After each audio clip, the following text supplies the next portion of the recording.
Good luck.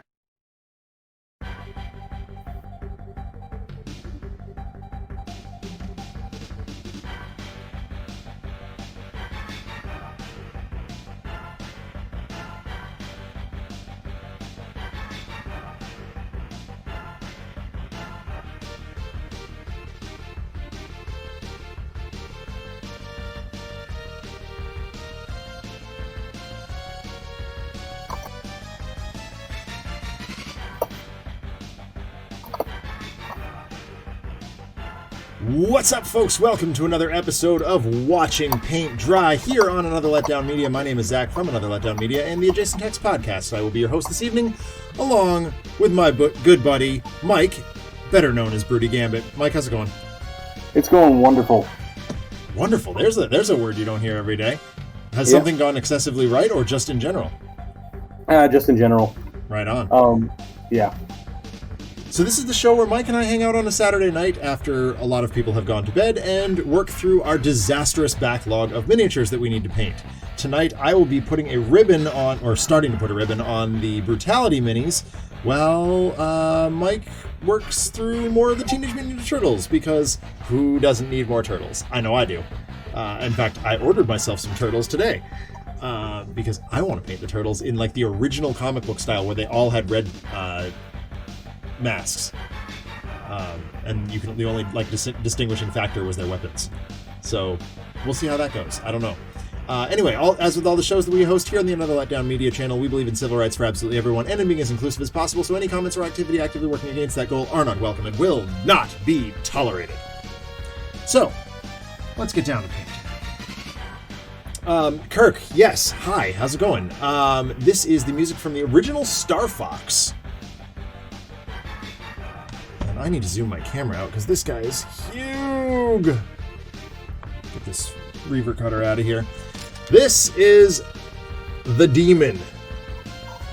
The Demon King from Brutality. He is utterly massive. Atticus Kilgore, the one I did 2 weeks ago, stands about this tall next to him. It's insane. So, and that is not a sword. It is a headstone. He fights with a gravestone. That is awesome. Yeah, it's incredible. Huh? That's pretty edgelord. Oh, it is like the most edgelord thing ever. I feel like if I ever get to play Brutality with Adam, he's gonna go right for the Demon King. And it's actually Adam's fault that I got into Brutality in the first place. But the Demon King does have like a pinkish purple armor. So I'm going to start by painting a lot of that. I do need my reference photo up. I should probably do that. Didn't you say like the app had no idea what to do for this one? Oh, the app was completely lost. It just said,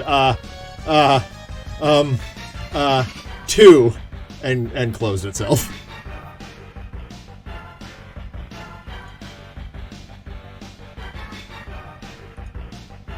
Alright, there's the reference image. Yeah, it's like a dull, like, I'm using this burgundy color that I think will work really well. It's like a dull, like, reddish purple. So we'll see how it plays out. I'm not making any promises, but I feel like a man walks down the street. Oh, Jesus! I just splattered paint all over my pants. That sucks. Yep, that was bad. Welcome to the stream. Oh my goodness. It just catapulted out of the paint lid and went everywhere. Oh my god. Well, that's a good way to start. Yeah, it could be worse. I'm glad I'm wearing black pants. I was about to say, it could have been all over like the carpet or something. Or all over my microphone or anything like that. Yeah, it could have been way worse. None of it got on my chair. It just all went right on my pants. And so I'm okay with that. Watching pants dry. Yeah.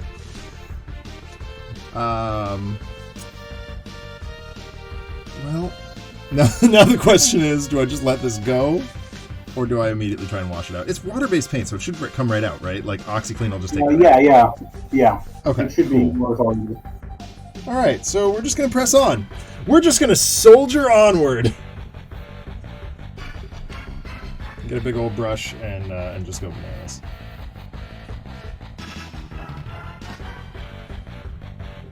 I guess this is what I get for painting demons.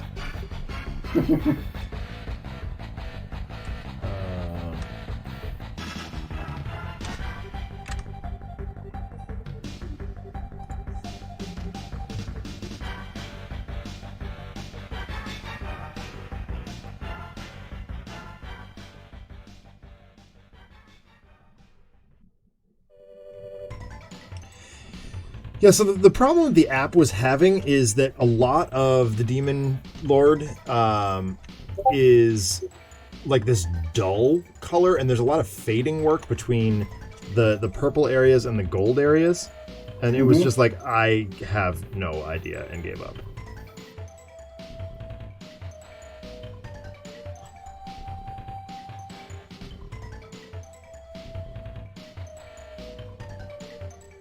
But I like the way it's working with the black undercoat. I think it's going to work fine. Hashtag demons are real. Yes, RPD, they are.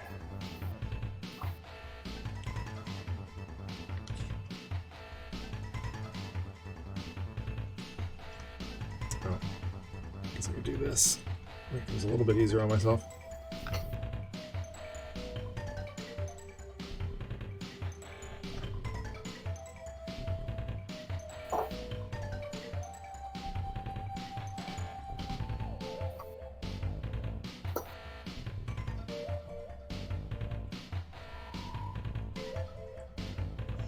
Let's recap our thoughts on how last night went. Dude, last night was amazing. It was quite outstanding. Like, holy mackerel. Outstanding setup.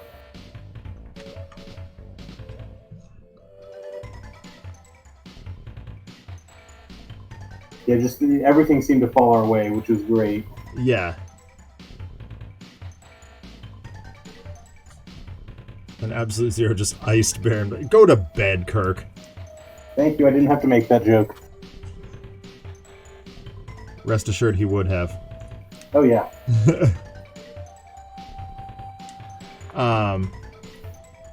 Also, like, not for nothing, we had 104 concurrent viewers at one point. Yeah, that was crazy. I mean, what you said, like 500 unique? 534 unique hits, yeah.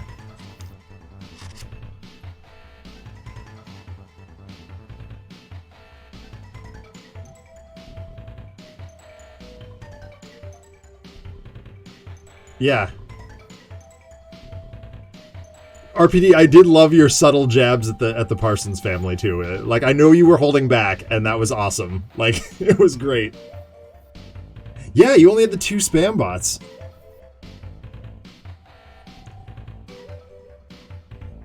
But better safe than sorry, right? The chat was very friendly last night, and that was awesome. Yeah, that was super weird. What? The spam bots were, like, concurrent. It's like they're tag teaming now.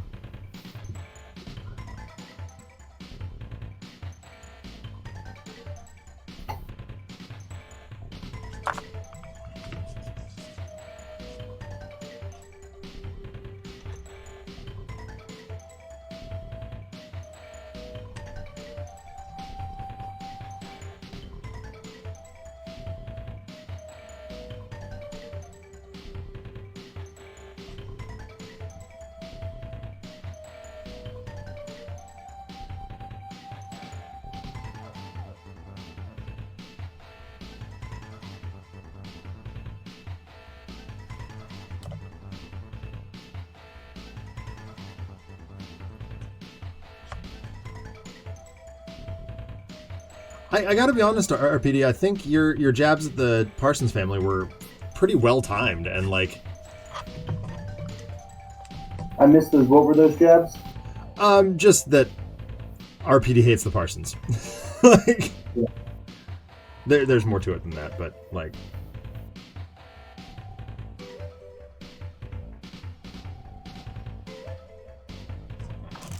RPD has a whole set of narrative fiction where the Parsons are effectively the bad guys. Nice. It's pretty cool. And not just the Iron Legacy timeline? No, it's the main canon timeline. It's all perspective.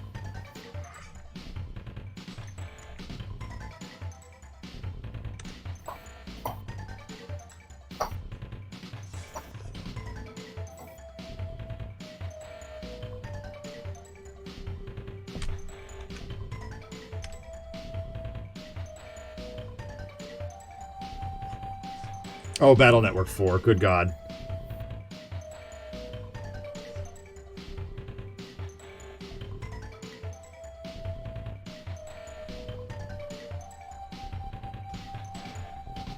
Yeah.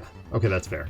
I mean, they're I wouldn't say they're like villains, but they're antagonists, certainly. RPD, have you read The Boys?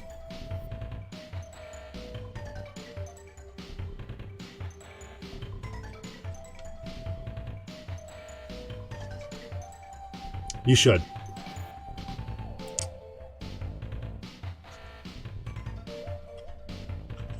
Right.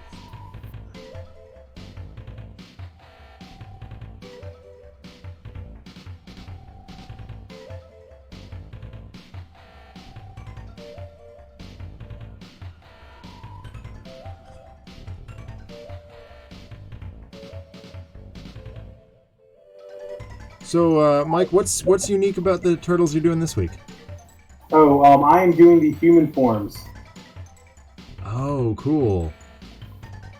As well as like the Feudal Japan, Uroku Saki, and Hamato Yoshi. Nice. Captain Kirk is asking, the Turtles have human forms? Yes. In the IDW series, I'm not sure if I've mentioned this before, there's a bit more of a supernatural bent behind it. And Yep. the four turtles are, or Hamato Yoshi and Oroku Saki had been part of the Foot Clan in feudal Japan. And through betrayal, because that's who Shredder is, Hamato Yoshi essentially got kicked out and sent on the run. Yep.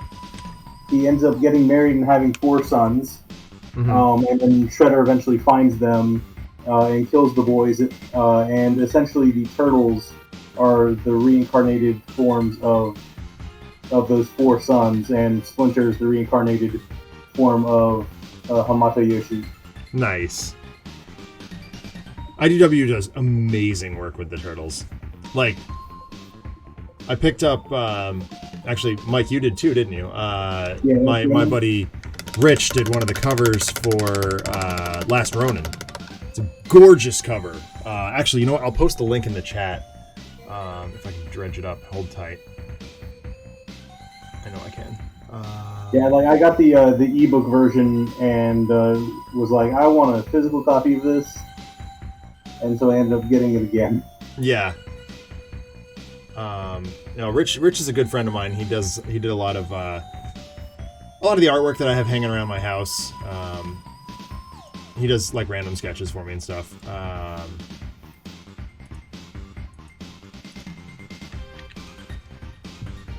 This music sounds spooky? Shouldn't do. It's still Star Fox.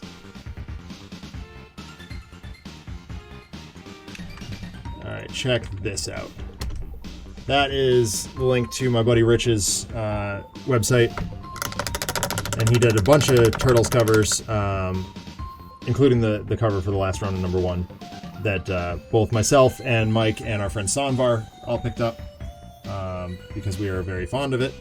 It is just some gorgeous piece of artwork, and IDW really just brings it on the Turtles stuff. I've never been disappointed, and I don't read it consistently, but like I probably should.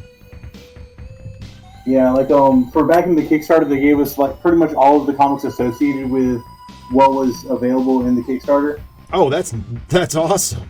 So it's like you could read the digital comics of the stories in the campaign that you would be playing through in the board game. Oh, wow. Oh, they give them to you digitally. Okay, that makes more sense. I was like, that's a lot of shipping. Yeah. No, they gave you just a code for Comicsology. Okay. And you could get all of those books. So it was like the first 36 issues of the main series, like all of the micro series, like a couple other mini series.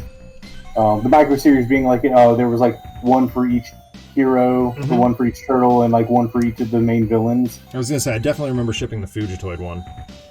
Yeah.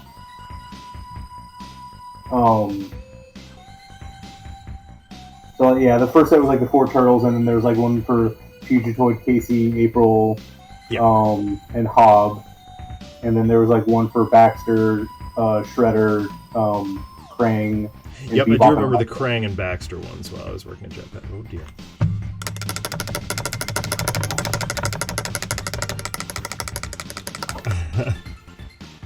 Their Transformers were good too, from what I understand. I think I've talked about this before. I don't pay much attention to the Transformers. I was always a Voltron kid when I was younger. I just got a new shipment of monkeys in this week that we had named after Transformers. That was so cool. Like, I can't think of a more perfect monkey set name.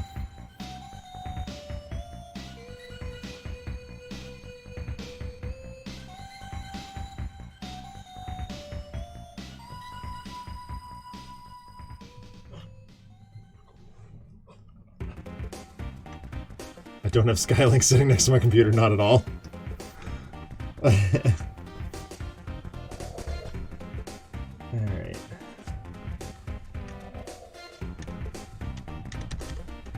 What is this?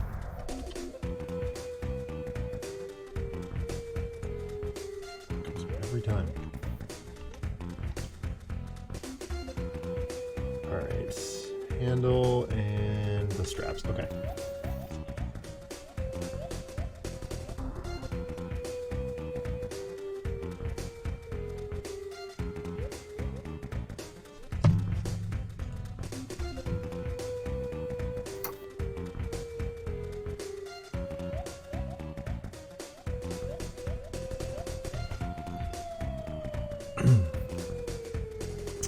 Or do I want to go darker on those? Is there more purple that I need to do?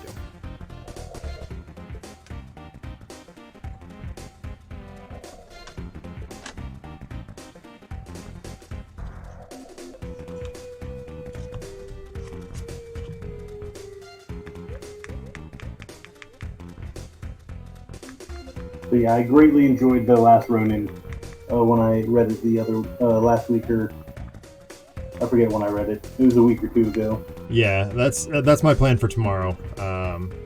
It's been sitting on my table since Rich sent it to me, and I gotta read it. So I'm gonna build my new Crisis Protocol minis and the new Warhammer mini that I picked up, and then read Last Ronin, as well as some other comics I've got in backlog right now, including The Boys, actually. Reference because I mentioned that earlier.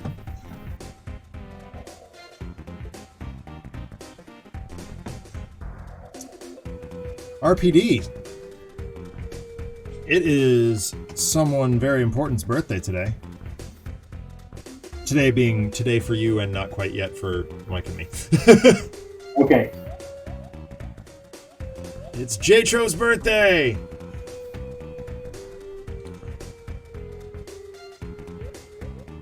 From the FP? Yep.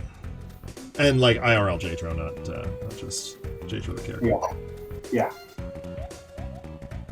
But he currently is across the international date line from where we are, so we can say happy birthday.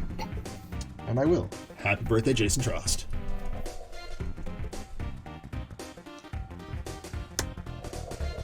Ah. Okay.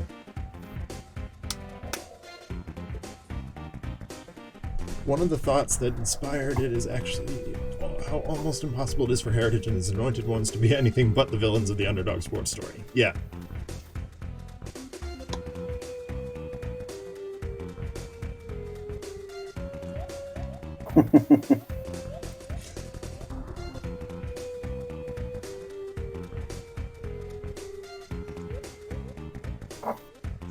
So, I guess it was last Sunday, I found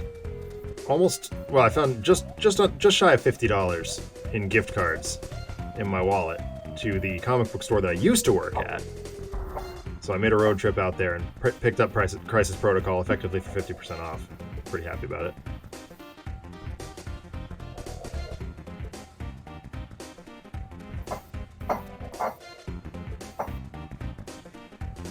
To be fair, the villains of an underdog sports story can very well be good people. They're just the current champions. Yeah, that's true.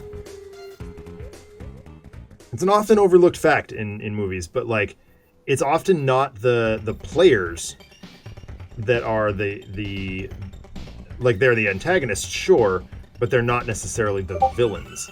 If you look at the Iceland team from Mighty Ducks 2, the coach was a Dangleberry, but the players, by and large, were actually pretty good sports.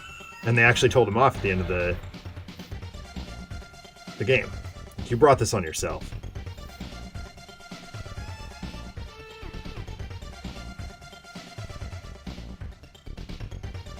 Yeah, there's always a nice distinction that I feel gets lost in a lot of storytelling today about heroes and villains versus protagonists and antagonists. Mm-hmm. That Venn diagram is not a circle.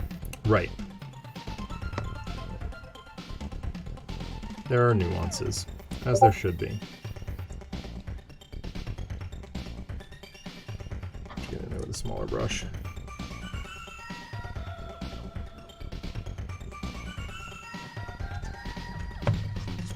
But in the meantime, his butt. So you ended up getting the Marvel Crisis Protocol for Bullseye, Daredevil, Kingpin, was it Taskmaster and Punisher? Yep. As well as, like I said, the base set, just because it was cheap. Yeah. And it kept me busy over the last couple of days. I've been pretty scatterbrained, so it helped me focus a little bit. So just have something to do. Yeah.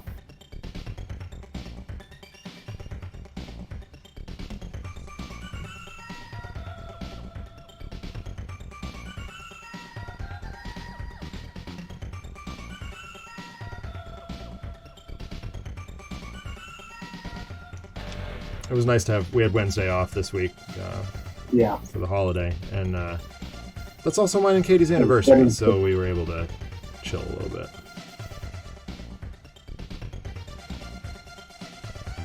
We intended to watch The Two Towers, and I started building Crisis Protocol, and Katie started reading, and right as we were about to, like, oh wait, we want to go watch Lord of the Rings, we both kind of promptly just fell asleep.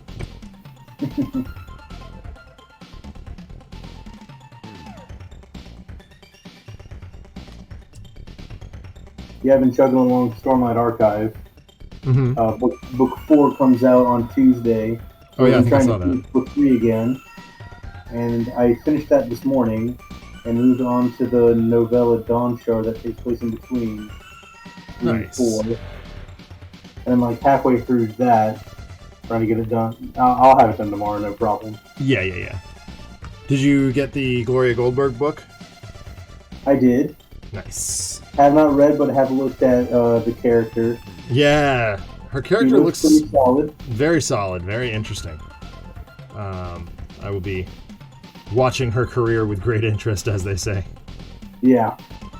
Yeah, Casey's excited because she does a ton of writing. Mm-hmm. She at NC State, she pretty much has like an unwritten degree in creative writing. Yeah. Because the head of the department is John Kessel, who is a pretty prolific science fiction writer and editor. Yeah, I've heard that name before for sure. Yeah, like he taught my science fiction class in college that I Wow. took, and does like workshops for the likes of Orson Scott Card. Although he's been subsequently banned from everything that he does. They had a big fight, so Oh, really?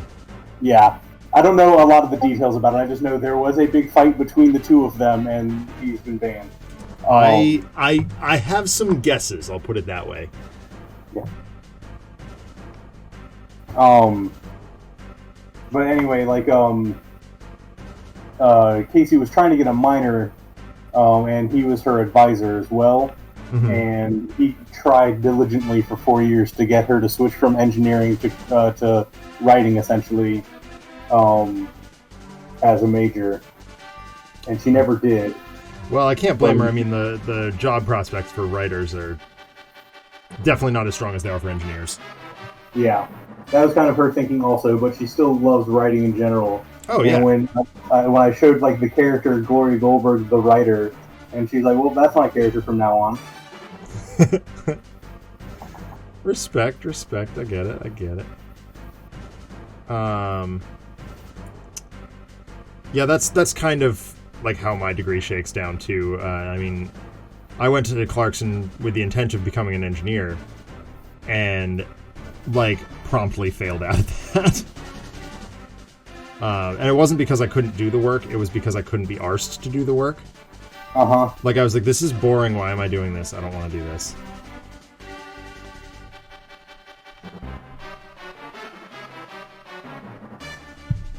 Oh, crikey, I can't see a thing in this menu. So then I switched to filmmaking. Effectively, it's not really a filmmaking degree. It's technical communication with a focus in filmmaking. Yeah. I took 27 credits over 3 years in digital video. I dare say that pretty much shakes down to a filmmaking degree.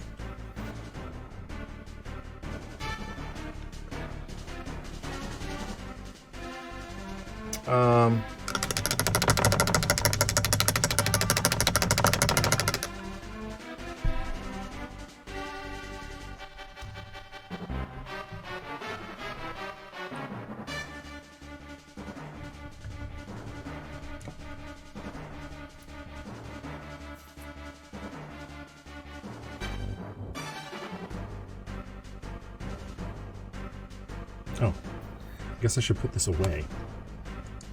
Wake up, Zach! I'm dropping paints on the floor. And in your pants. And on my pants.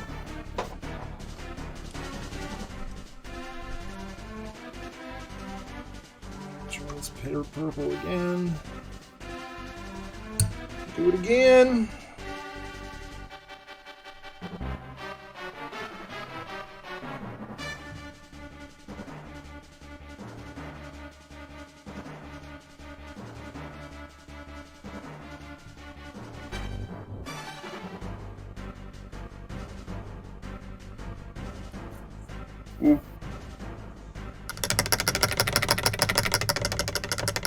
I've started maintaining a tabletop simulator mod, and it's been nice having stuff to do every day. Yeah, that's for sure.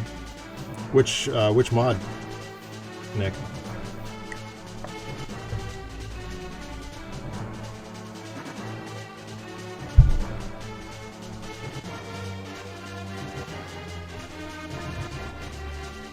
Oh, Transformers CCG, nice.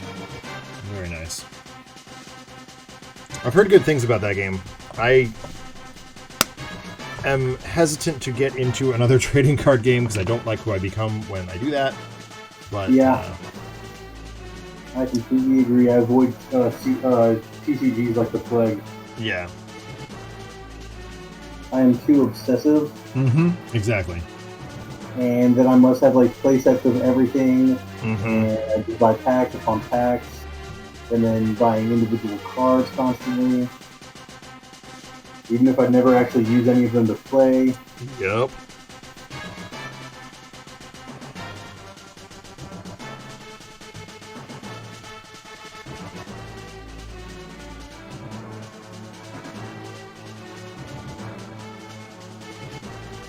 Once you cut the game, so all content that doesn't already exist is fan created. So it's yourself. There are no randomized boosters. That's fair. Guaranteed, I guess a CC or a TCG on a tabletop is probably a bit different than buying the physical packs and stuff. Yeah, I mean, because then you're just guaranteed what you want.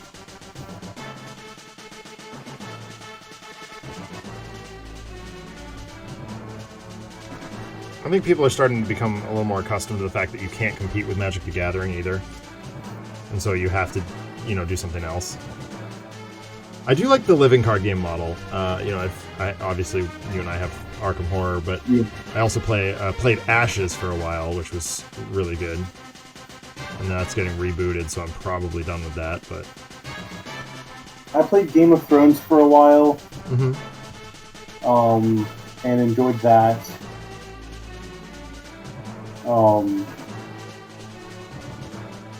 But I was never really good at it.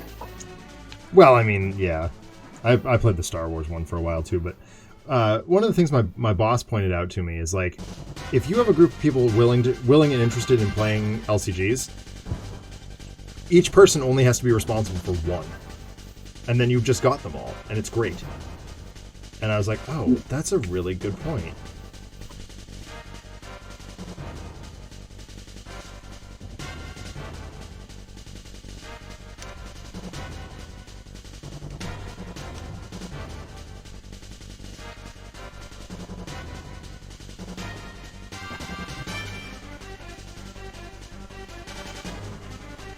So between Jack having Star Wars, Kyle has Legend of the Five Rings, I have Arkham, and Ashes. Although most of us, for some reason, ended up with Ashes. I don't really know how that ended up happening, but we have a bunch of different options at any given time, which is pretty cool.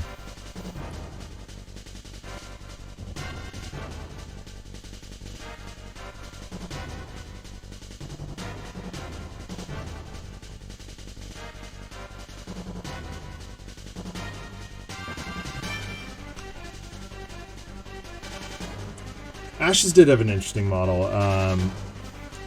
I'm interested to see where they go with it for the reboot.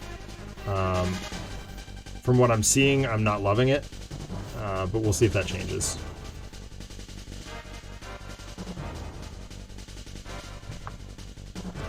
Yeah, the deck building's pretty difficult in Ashes. Also, hi, Ian. How you doing, man?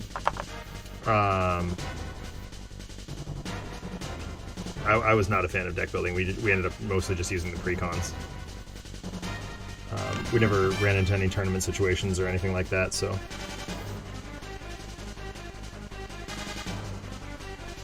We actually talked about Ashes a lot on the podcast when we were doing it.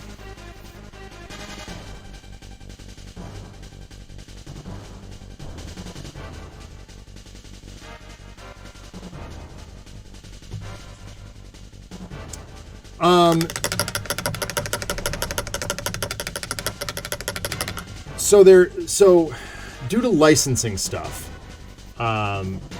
basically Fantasy Flight ended up with the distribution rights for Ashes for a while, and then now Plaid Hat has it back because they didn't like what Asmodee was doing or something like that. I don't really understand it, but they had to reboot it in order to do it. It's very odd and political. Yeah. But they had to, Plaid had to give up Dead of Winter in order to keep Ashes, and it was a whole thing. I'm like, boy, this is over my head. Oh, shoot. Demon hooves are brown. Demon hooves are brown, Broody. What'd you do? I forgot to paint them brown.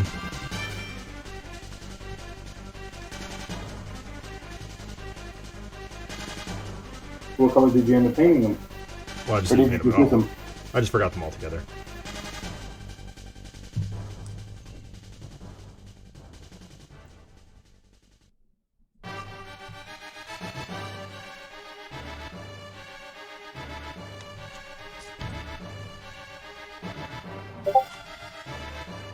Paints in question. Yes, go. Do that. Ask that question. Do that thing.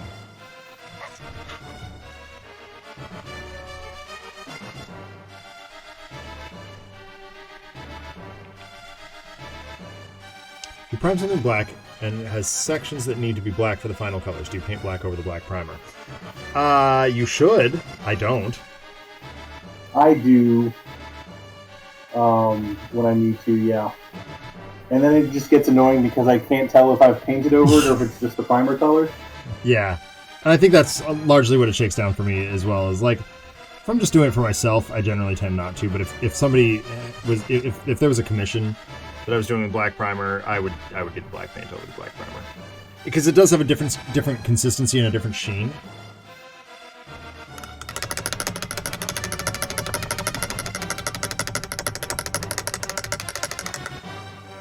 RPD says, I once upon a time tried to get into the spoils because I really like the flavor and the art. Tried bringing it to the local tabletop thingy, and the only guy I could get to play with me was a staff member, very clearly taking pity on me. Oh no.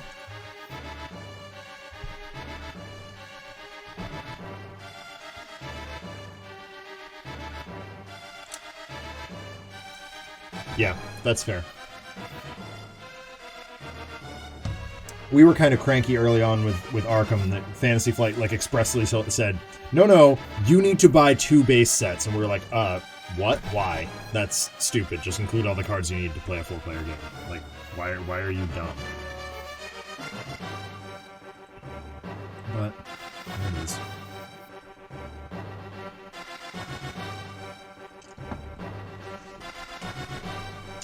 Alright, I think next up... I'll do the... Oh.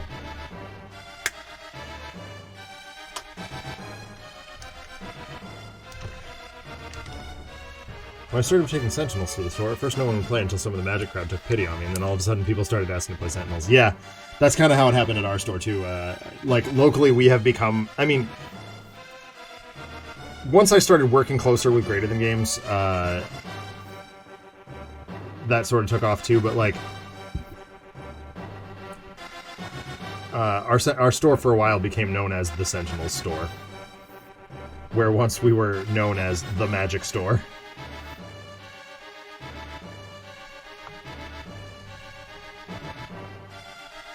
Our store for a while was known as if you were playing competitive Magic, you were playing at our store.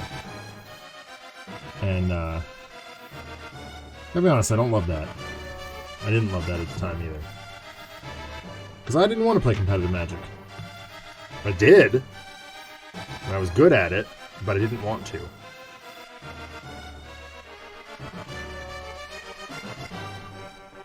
Yeah, our store, when I was down in South Carolina, was, like, it was not the Magic store. They had tons of spots for, like, actual, table setup for like wargaming and stuff. Mm-hmm. Yeah, we have that too. So like we could have like Warhammer tournaments. Oh yeah. With like 20 games going on at the same time. Yeah, we had that for a while too. And eventually, like, so Warhammer was always pretty big, but we got like really well known in the area for X-Wing. Oh, nice. Yeah, it never took off at our store. We tried many, many times. I love X-Wing. It's a great game. Yeah. We've had several, like, regional and national champion contenders, like, kind of in the area. Mm-hmm. Or, yeah, contenders. Like, I've beaten the national champion a couple times, like, in some of the games and tournaments that we've come across at the store. Doesn't that feel just incredible? When you beat someone who's very, very good. Like, I beat Dave Humphreys from Wizards R&D, also Pro Tour Hall of Famer, in a one-on, or just like a one-off Magic game. And boy, that felt good. My entire team was like cheering for me afterward. Did the Magic players start start a harassment campaign on you for taking their turf, like the biker game, they tend to function like, yes, that is definitely a thing, RPD. They got very cranky with me, because especially when I started playing D&D. Like, I wasn't even playing a card game anymore. It's just like, I don't want to play Magic anymore. Anything but.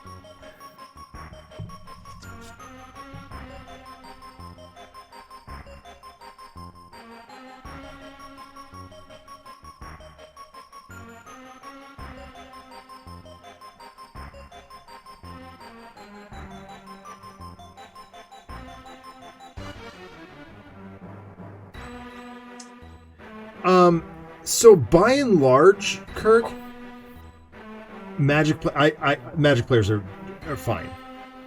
It's the high level competitive ones that are like, they'll call a judge over the slightest rules infraction, or like you make a mistake and they'll call a judge on it.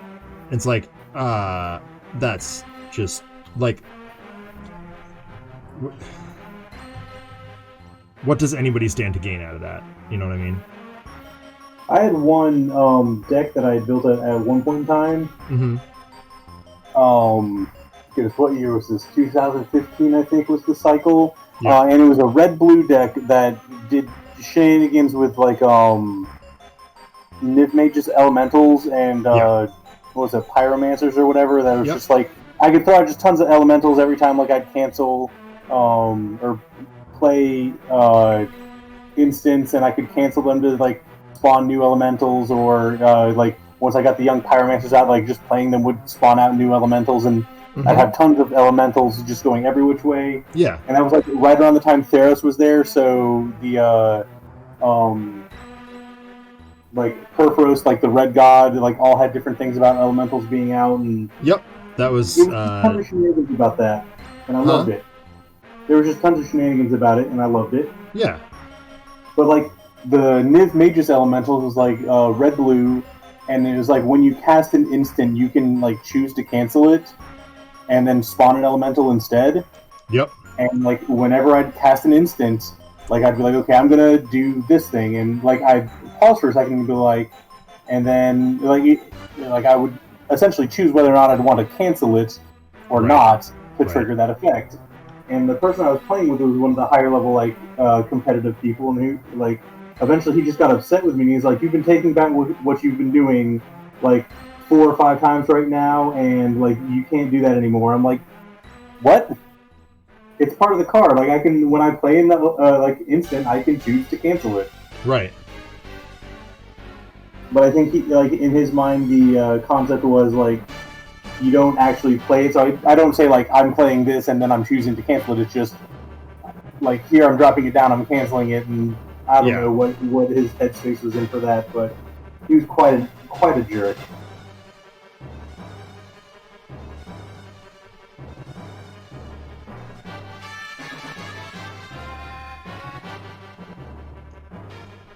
If you pass priority to your opponent, then you don't get a chance to use the Niv Mage's Elemental. But if you, see, and that's just garbage. I understand that on a conceptual level, but it's like, just let me play the game, would you please?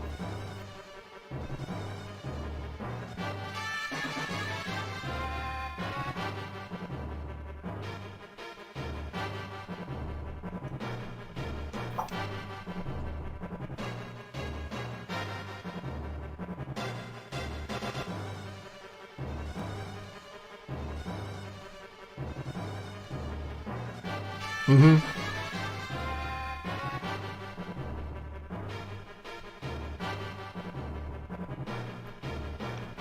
And the other, the other part of it is, I've been playing on and off since the very beginning of Magic, and every time they change the official rules, it's like, stop it.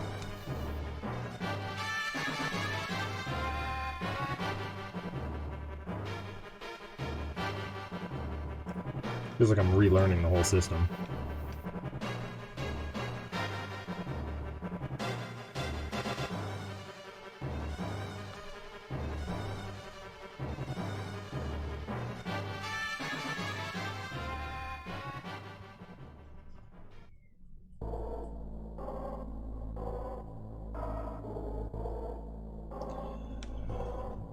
I started. Yeah, that's about when I like started paying attention to it, Ian. I had cards, as far back as Alpha, but like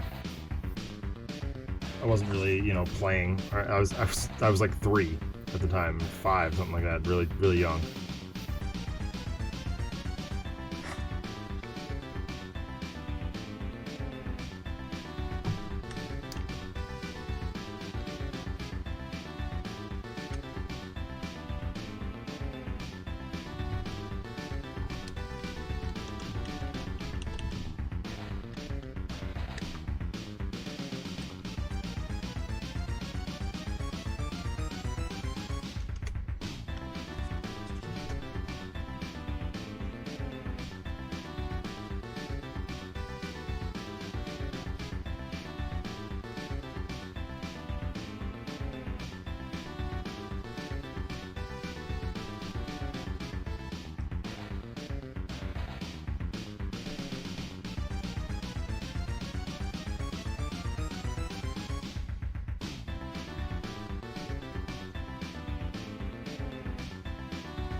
Yeah.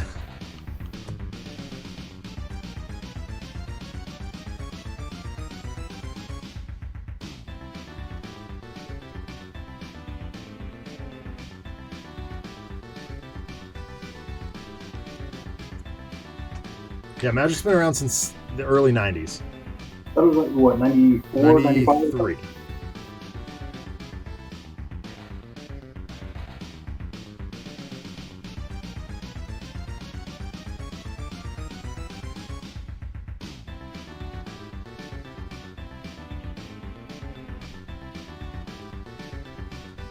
Seven years, yeah, for real. Which means I was 5 when I got my first cards. I didn't know what to do with them. My cousin gave them to me, along with a bunch of Voltron action figures. Now, I knew what to do with those.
Let's take this away from the camera for a second.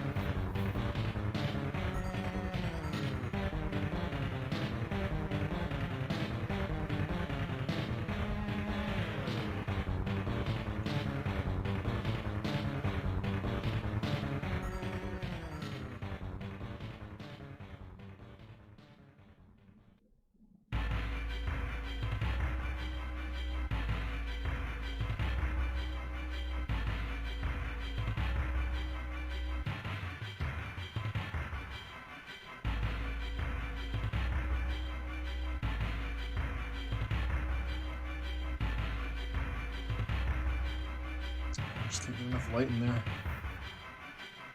We'll come back to it.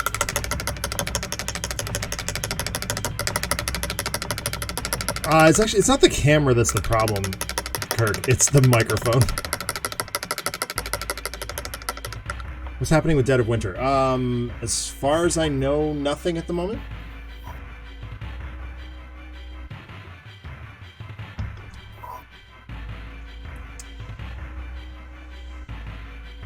Lion Voltron.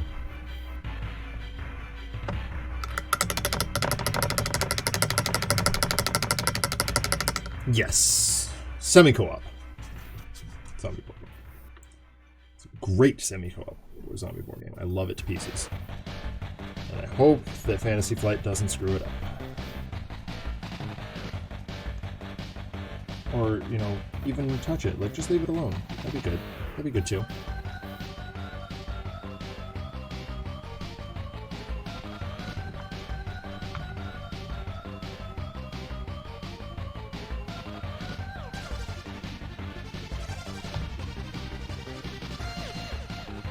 So did you watch this week's Mandalorian? I did. Did you like it? I did. It was a very good episode. It was. I greatly enjoyed it as well.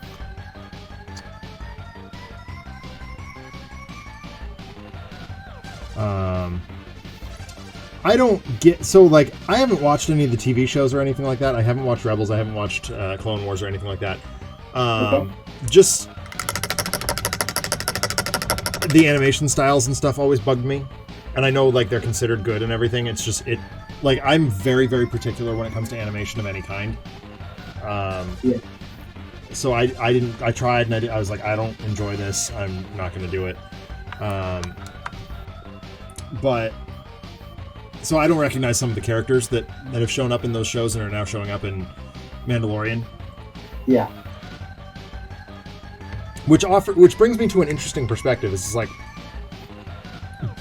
even though I don't have a clue who these people are, I know they're important somehow, or I've heard their name before or whatever. And I'm still really quite able to enjoy it. Yeah. So, in this week's episode, Katie Sackhoff. Yep. She played a character called Bo-Katan. Yes. Who in Clone Wars was not necessarily one of the leaders, but she was like the sister of the Duchess. Okay. Who at one point in time had had a romantic entanglement with Obi-Wan Kenobi. Oh boy. I'm sure that went over well. Yeah, it was almost to the, like they acknowledged the fact that Obi-Wan almost left the Jedi Order. Oh wow. To pursue it. Anyway, she was there. Things happened. Empire came in. Well, Darth Maul came in and kind of took over, and then the Empire eventually followed suit. In Rebels, she kind of gets found by Sabine. Mm-hmm. And given the Darksaber, which is also why she's looking for it. Right. So that's like the ritual weapon of the like the ruler of Mandalore. Right. And so she had it and was the leader of Mandalore again at the end of Rebels. Mm-hmm.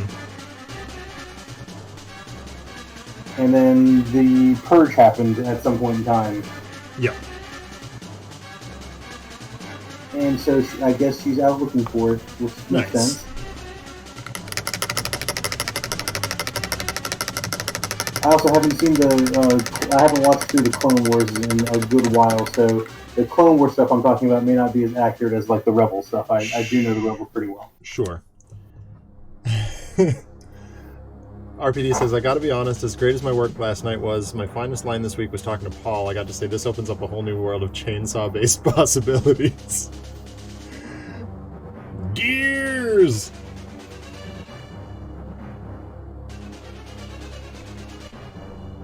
I don't know if that's the chainsaw-based possibilities you're referencing, but that's how I would interpret it. There's a great picture kicking around of myself and Alex from PAX East a couple of years ago, where they gave us, like, 1-to-1 scale prop Lancers and CGI'd Kate Diaz and a Pouncer in against us. And it looks so cool, and we looked like we knew what we were doing momentarily. Which, obviously, I mean, RPD and Kirk, you've seen Alex and me. You know we don't know what we're doing most of the time. And Broody, you know Alex. So... Mm-hmm.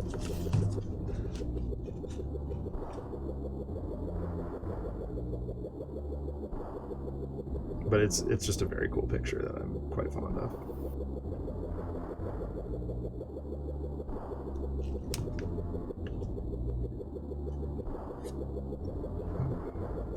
a smaller brush for that. I'll just let that dry naturally.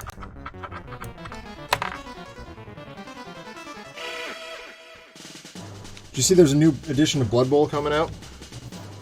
I did not. I've never played Blood Bowl though, so... Yeah, I've played like twice, maybe. It's fun, but it's tough to, like... I guess it's kind of tough to wrap your head around. Team Manager is better. That's a Fantasy Flight board game. Yeah, I have Team Manager and I've played that one, but I have not played the classic Blood Bowl. Yeah.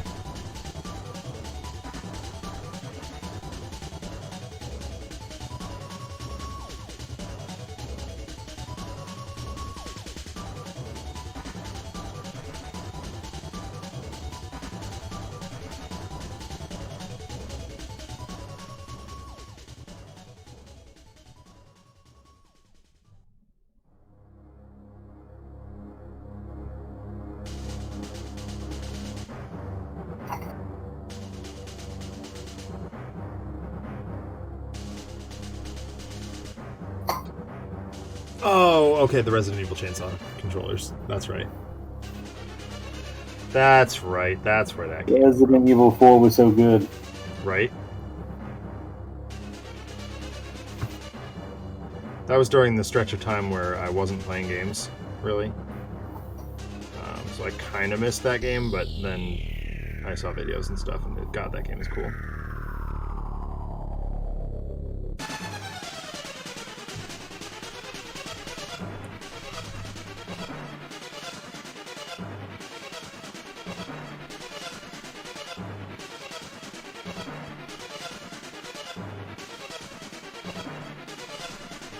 And the Demon King's got a lot more skin showing than I thought he would.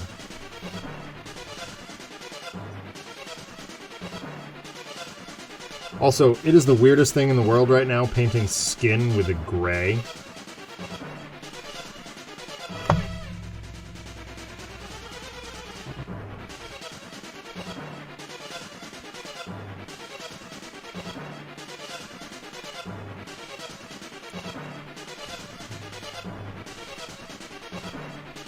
Skin with gray? Yeah.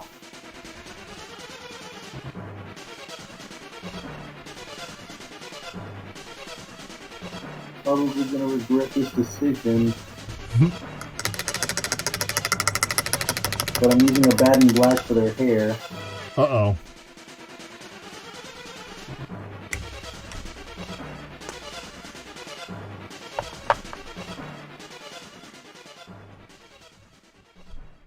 I keep switching back and forth between the Mechanica Standard Gray and the Dryad Bark, just because I keep finding new areas.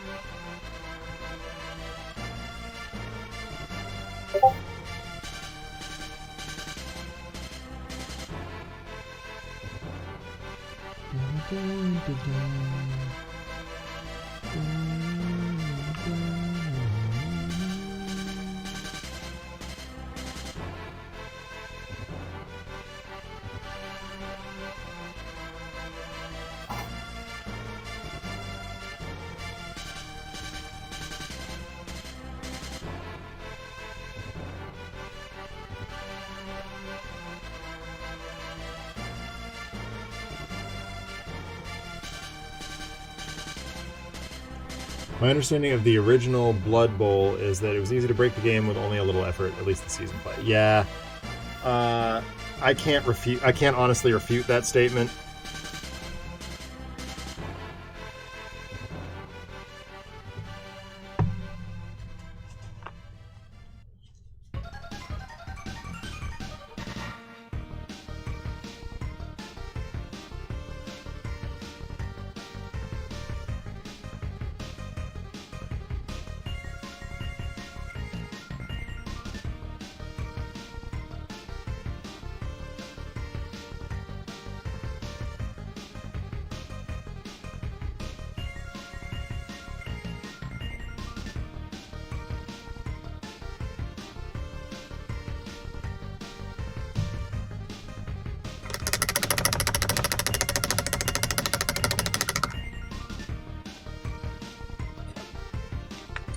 Getting there. It might be time to swap over to the... Yes, it is the game of fantasy football, Captain Kirk.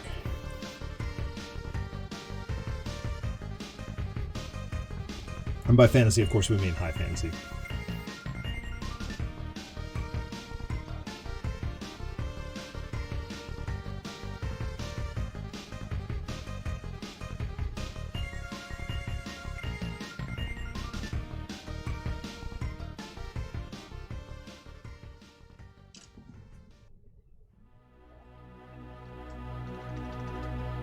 All right.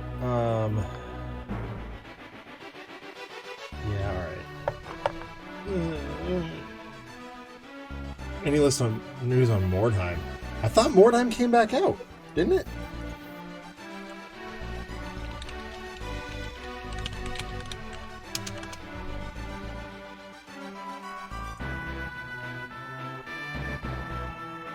Oh, I guess not. Huh. Battlefield Gothic was dope. I gotta go with Inquisitor. Was my favorite. Followed, of course, by Mordheim.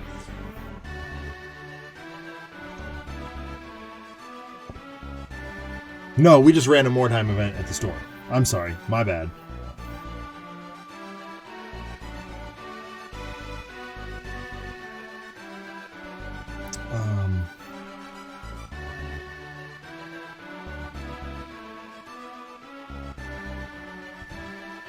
Right, I was looking for the painting app. I'm just Captain Scatterbrain tonight. That's the one.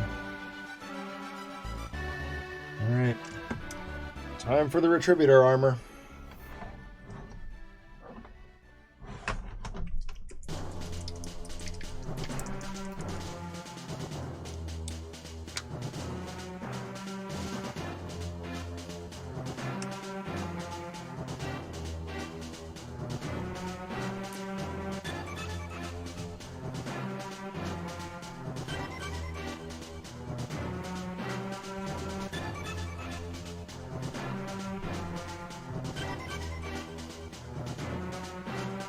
No cheapers.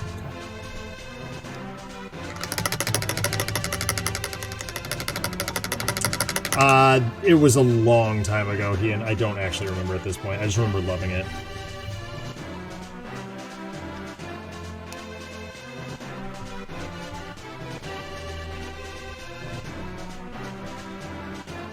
I can ask. I'll text Corey and find out. I'm sure he still got it. Just me and my buddies played. It wasn't actually a store-sponsored one.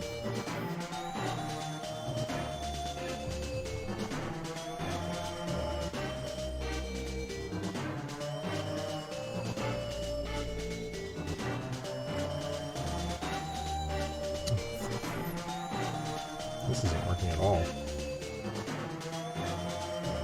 What's going on?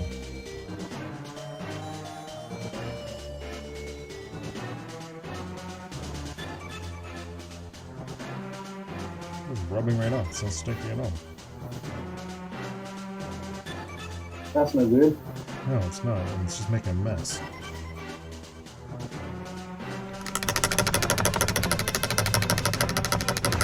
Again, no idea.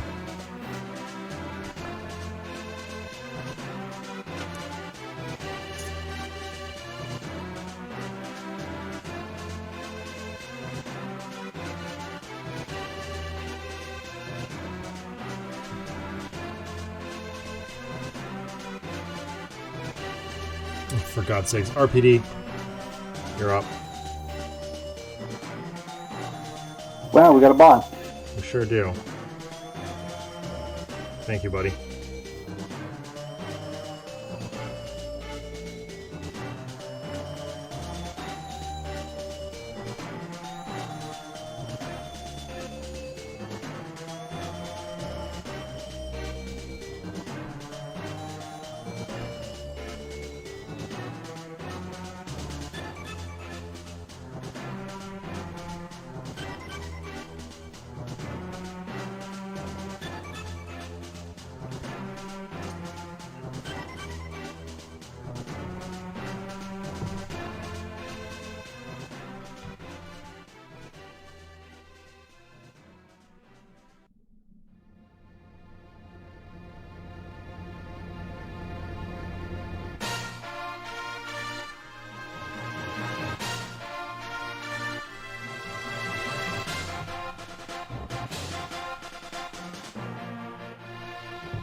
now it's working. We're fine. Everything's fine. How are you? Who is this? What's your operating number?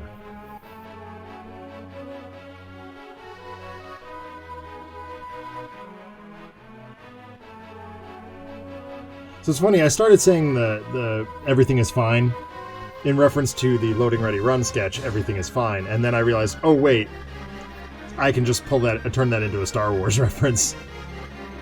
Pretty much, yeah.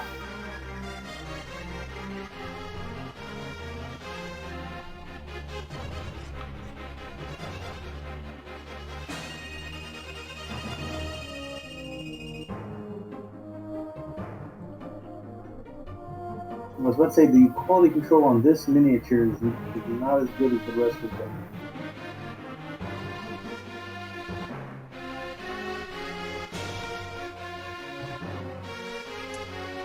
The assembly, like the assembly seams and mold lines, Yeah. are a little bit more prominent.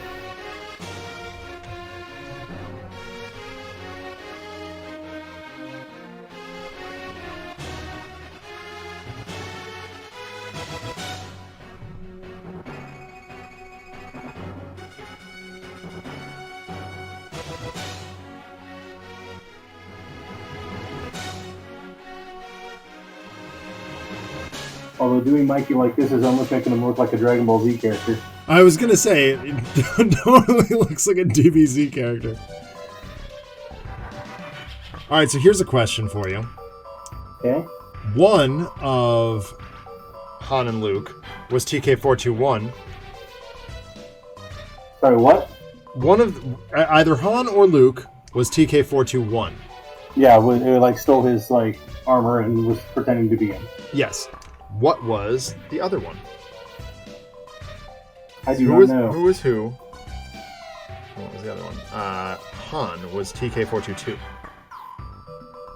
So that's easy. Yep.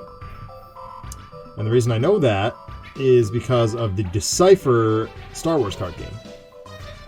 Mm-hmm. Where I had a still have actually, a kick butt Rebels deck that prominently hinged around getting TK422 out.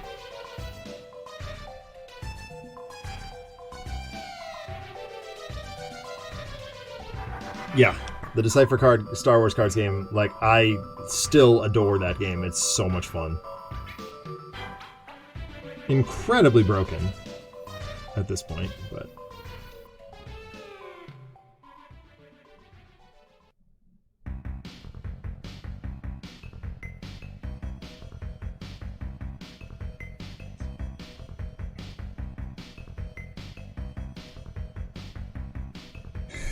The answer should have been too short.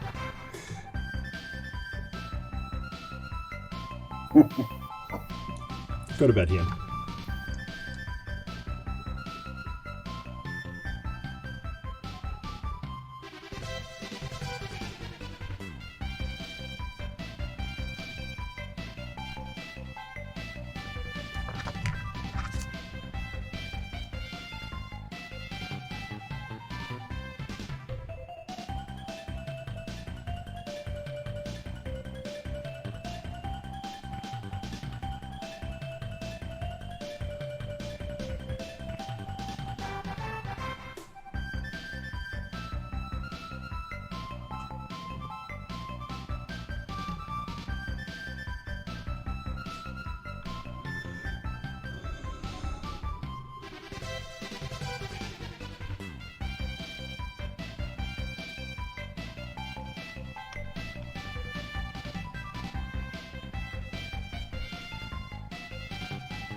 What are the strange noises coming out of my playlist right now?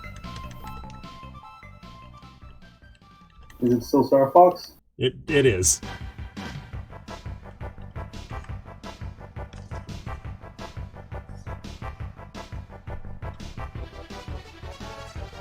I completely forgot to start up the playlist you sent me. You sent me not last week because I was working last weekend, but the weekend before you sent me the link to the YouTube playlist with all the music. Yeah, so at least you could listen to music while, even if it's not necessarily the same stuff that I'm listening to. Yeah. I'm working on that. Huh? I said I'm working on that. One of these days we'll be able to listen to the same thing at the same time. But in terms of things that I need to do to make the streams better, that's pretty low priority. Oh, most definitely. You know, cajoling Adam into finishing the artwork is pretty high pro. Poor Adam. Yeah. I did my frequent sanity check with him today. And I was like, Adam, don't get burnt out. And he's like, too late. I'm like, you mother trucker. You do this every time. Yeah. You know?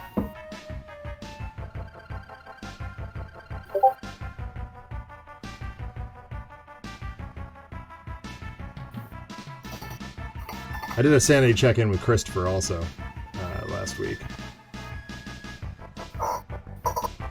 He's doing okay. That's good. Yeah. I saw pictures today he posted of him apparently ripping up the stairs to his basement. Yeah, that sounds about right. Was that on Twitter? Yeah. Yeah. I don't go on Twitter all that often other than to, post that we're live. And even then, like, Streamlabs does that for me, so... I don't know why I'm doing this now. I'll probably have to do it over again, but... whatever.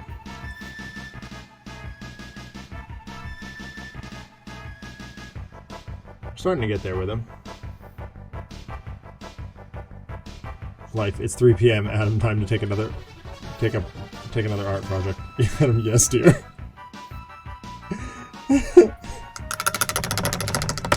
Rarity is a life balancing factor. Makes sense from a perspective of no one has ever made a CCG before, and you expect it to sell in the same manner as a normal board game. Yeah.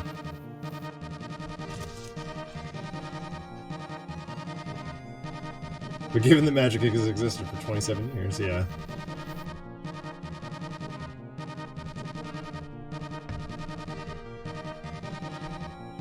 Almost out of the dark here on base coding.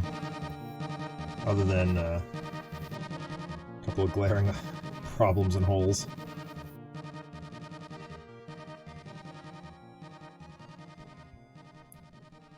The problem I'm having right now is this brush absorbs so much water when you rinse it that it waters down the paint the next time you use it to the point where it's unusable. Yeah, I hate when that happens. Then you have to go like extra layers. Yeah. So fun fact, Kirk, I have on a shelf behind me, I think I still have it. It must be back there. I have a complete set of the Dark that I got out of one booster box. Very proud of that.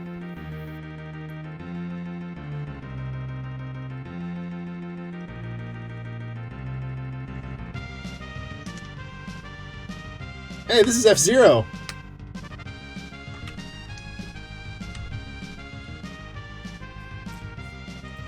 Another one of those old games I never played. Yeah. I don't know that I ever... I have it. I definitely don't remember playing it, though.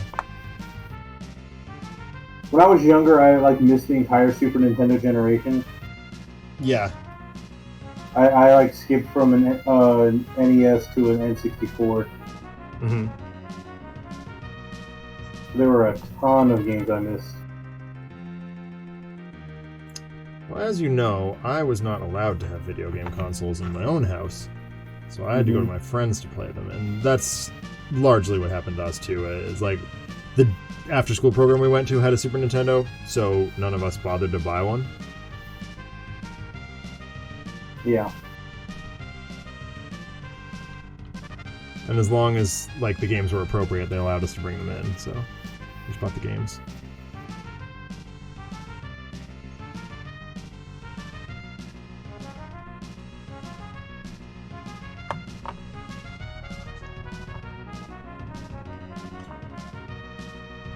What the heck is that? purple.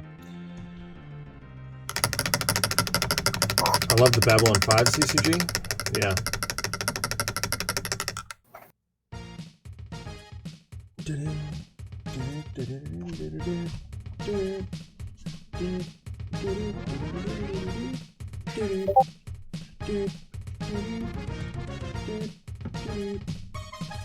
Babylon 5 in general was really good.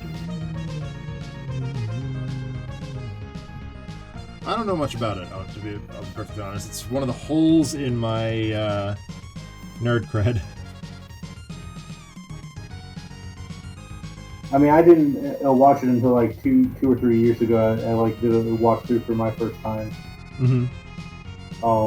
It was like my best friend's favorite like sci-fi series growing up, Yeah. and he still loves it. So Nice. he eventually was just like, "You gotta watch this," and so I did because it was on. Like it eventually came to Amazon or something. Yeah. One of our streaming services that we were capable of watching it on. Right. And then it was just like, well, I don't have an excuse now. Time to run through it. Yeah.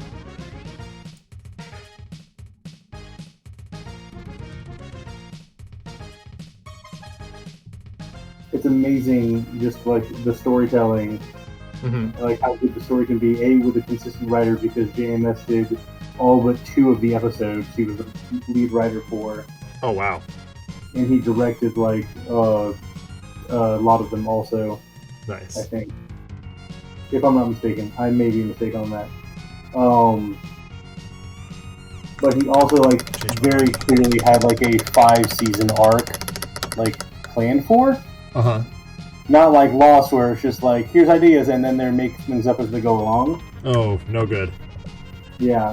So like, it had a very clear goal and everything, and it was nice, and like things had to change because like the captain, like the lead actor, I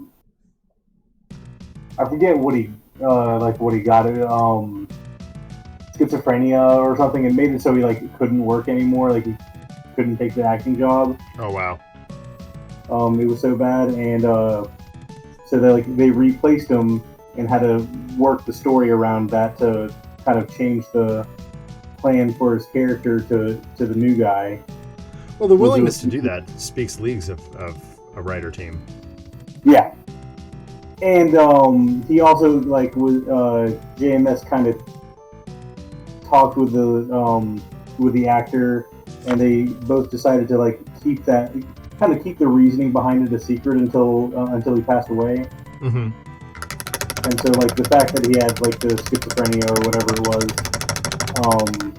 like no one knew about it until like 10 years ago, if that. Oh, wow. So like no one knew like why he left. They just know he left. So That's cool. That's classy. Well, Classy yeah. AF.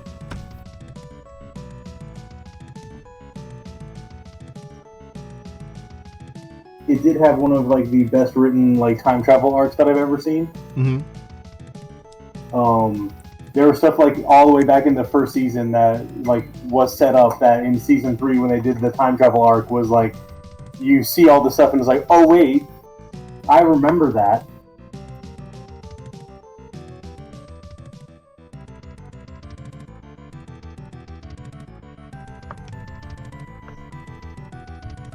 And it was like internally consistent, so you didn't have like paradoxes or anything happening. Nice. That's always important. In this sort of stuff.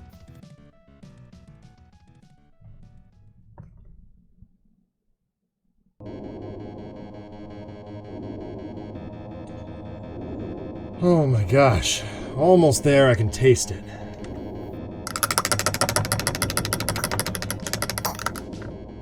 Hail time travel eater of stories. I'll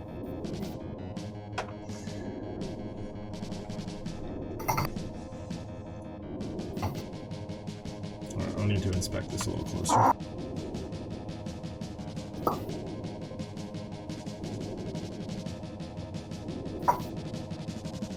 Jesus. Whoa.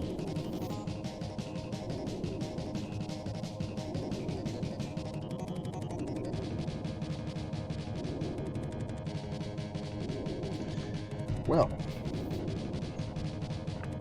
there is still work to be done. Oh, I know it's true. That is very true.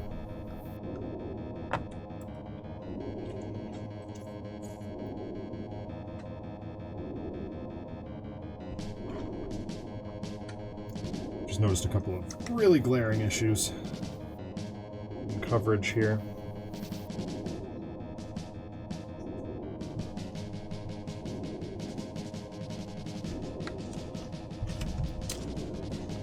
This shoulder is a mess.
That fun part painting sandals. Ugh.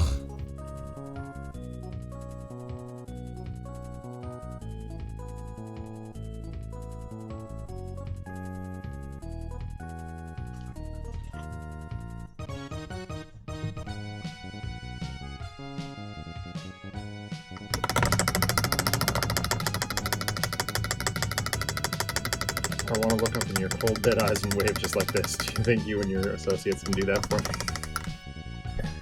That was a good line.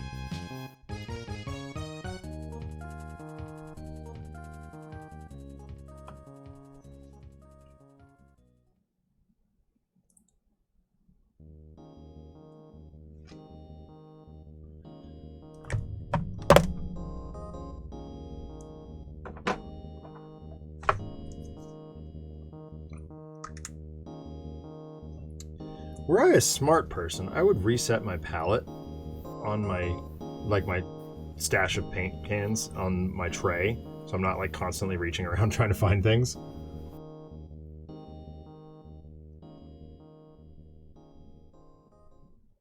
But that would be just a little bit too much learning and growing.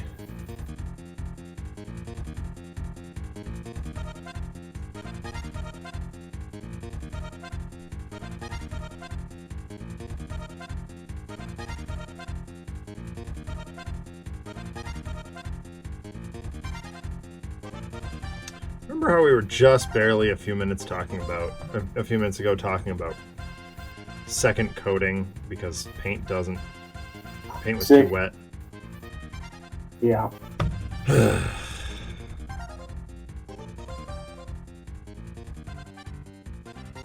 just gonna blame John. Even though he has absolutely nothing to do with it. I'll just blame John.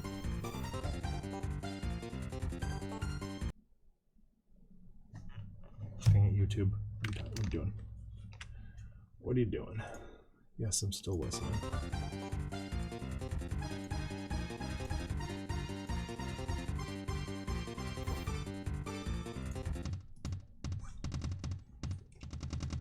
John is John Arnold from Handelabra Games. He's the lead programmer. And anytime something goes wrong, we blame him. Because it's usually his fault. Like when Oblivion crashed when you dealt him 10,000 damage? Yeah! That was the worst. It's entirely John's fault. After all of that work, and then the game crashed on you. Yeah. You get to reap the benefits. I mean, Sonvar and I were, like, really nervous for my computer during that. Like, my computer is pretty kick butt. Like, it can run most things at top notch. But it was chugging. Turns out it was the game chugging and not my computer. So I can blame John for that, too.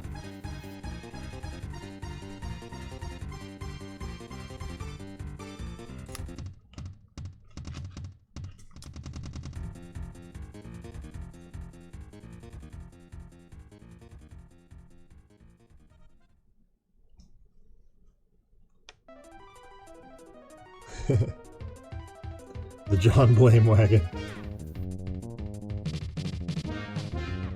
John's somewhat notorious catchphrase is, "What did you do?" Or "Why did you do that?" Because he programs the digital versions of the games, he knows them far better than pretty much anybody, and how every card interacts under any given circumstance. So his ability to just be like, no, that's the best thing to do right there, do this thing. Or that's not the best thing to do right there, do this thing instead, is kind of unprecedented. Even when Jeremy and I just want to hit things.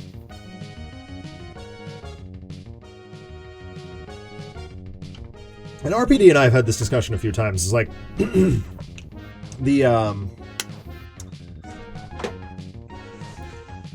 there's two different schools of thought in terms of how interacting with a camera are concerned. So like some of my egregious misplays can be chalked up to camera brain. Others are hitting things is just more entertaining.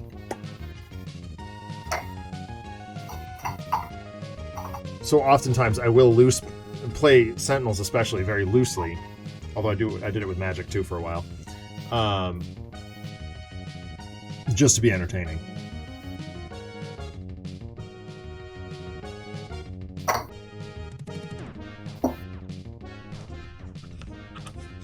Yes, exactly.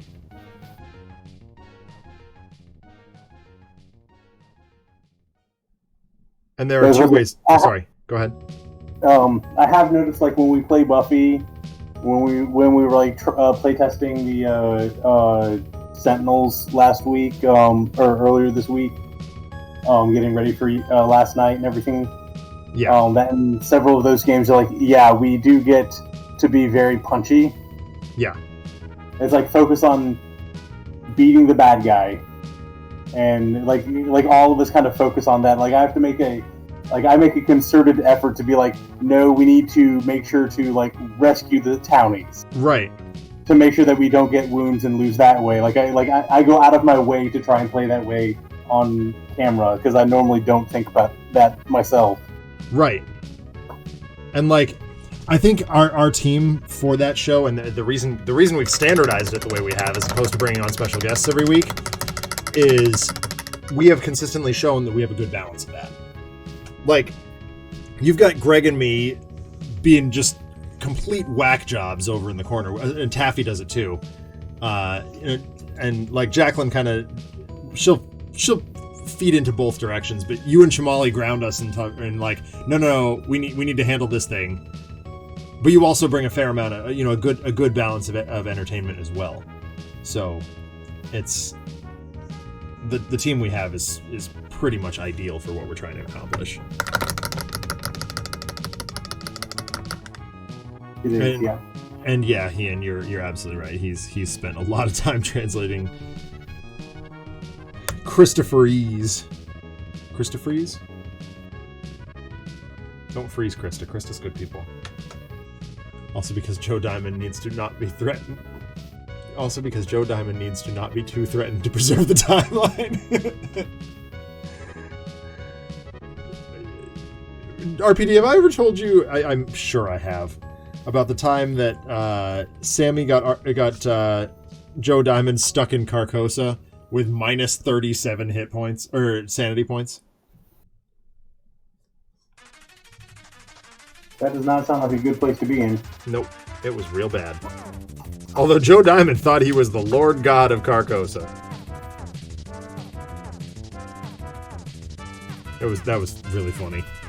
Yeah, you should watch our Buffy streams every other Friday. And last night we played Freedom 5, and it was a blast! Yeah, I'm very excited about that. Yeah. I'm so glad it went over so well. Like, people were really enjoying it.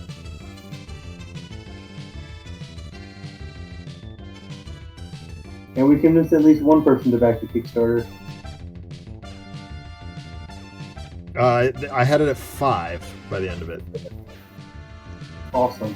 Yeah. Yeah, I wasn't paying too much attention. I know like a handful of people watching decided to go back, but Yeah.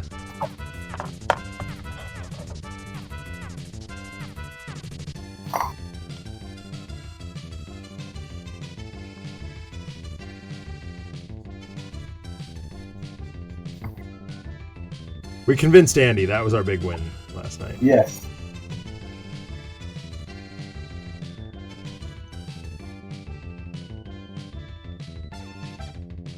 Sure. Who painted the minis?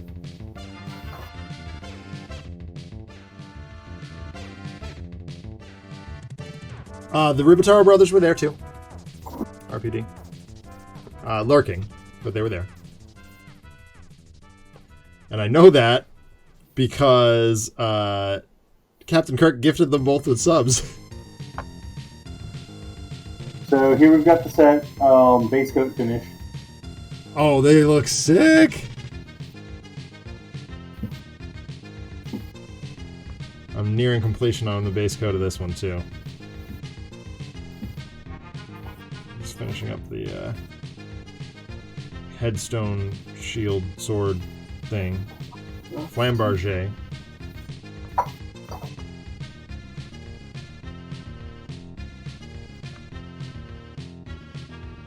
Yeah, Westy made you step up. I ended the stream with 20 subs.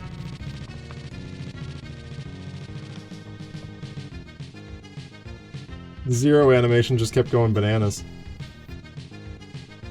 And to fill you in, last night we Arcane Wonders, or we partnered with Arcane Wonders to stream the Freedom 5 board game on Tabletop Simulator.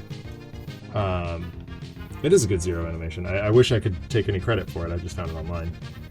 Colin offered it. There we go.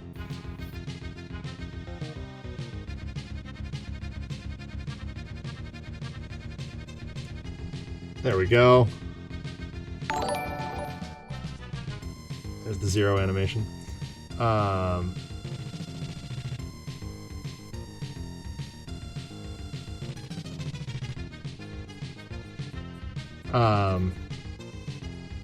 What was I saying?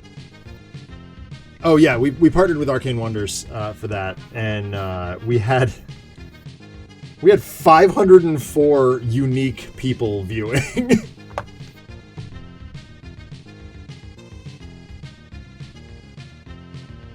We had at any given time we had, we maxed out at 104 concurrent viewers, which for our little operation was somewhat unheard of.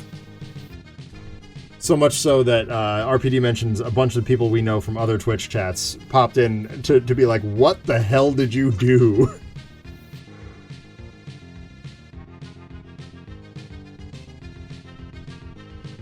But Colin, who does our follow animation, he did our follow animation. He's probably going to be doing a couple other animations for us coming up. He's also on the This Is Difficult podcast, which I occasionally co-host. Actually PM'd me after. He's like, dude, that show was like, the energy was so high. And you could really tell how much we were enjoying that game. And each other's company. And that's why we started doing it, is so we could hang out more, and the fact that we had people watching, I mean, that's just gravy.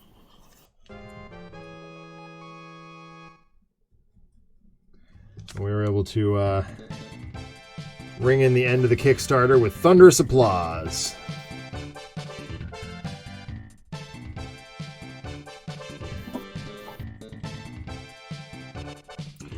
Muting this happens.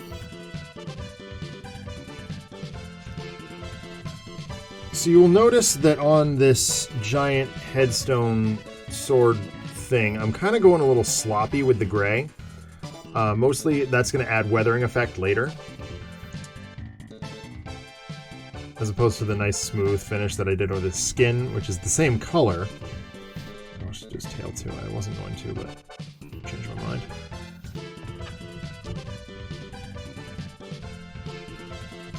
We'll just think it differently.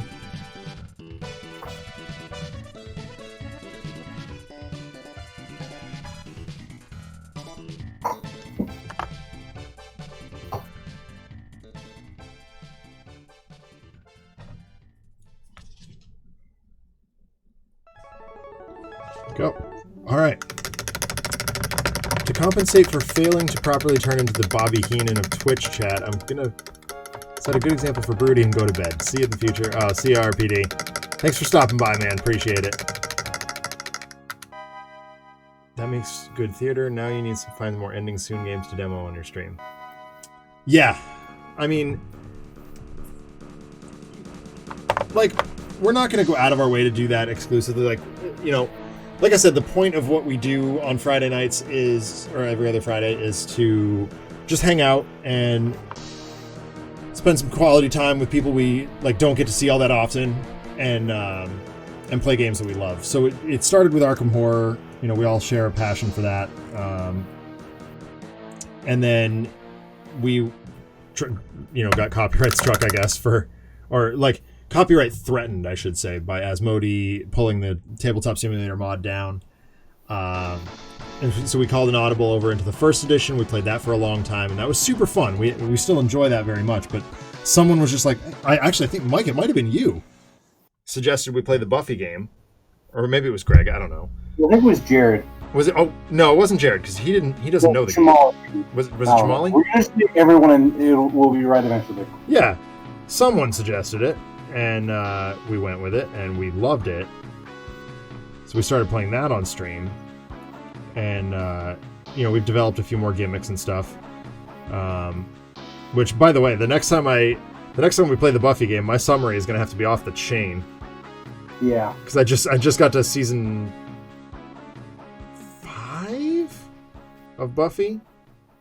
Mm-hmm. No, season 6. I'm sorry, season 6. And that's season 3 of Angel. And I'm fairly likely to be done with both of those by the time we stream next, so I'm gonna have to do like 3 seasons worth of catch up.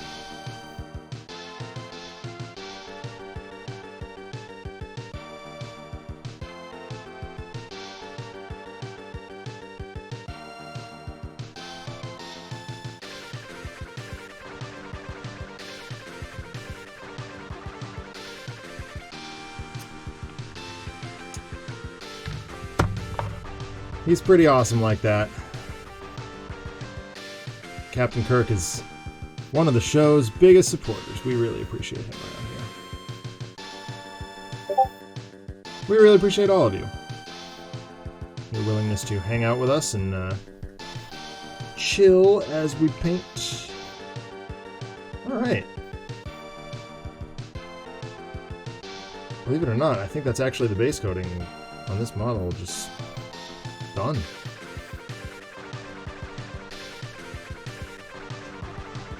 I'm not sure how much I like this. I don't think I have much better of a choice.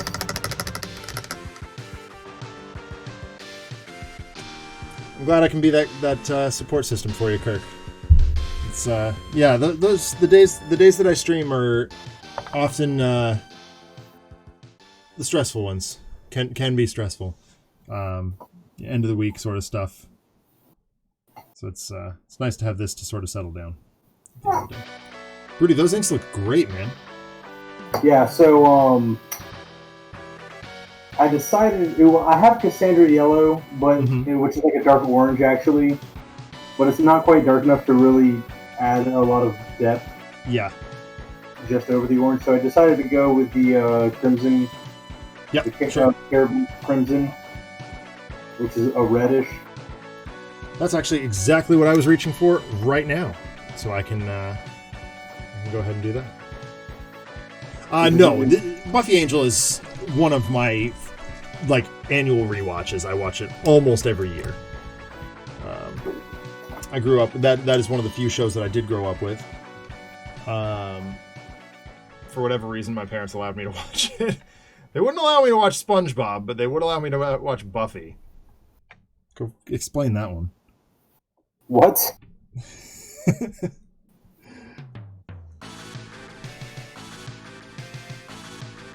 My parents were weird. Are weird. I love them.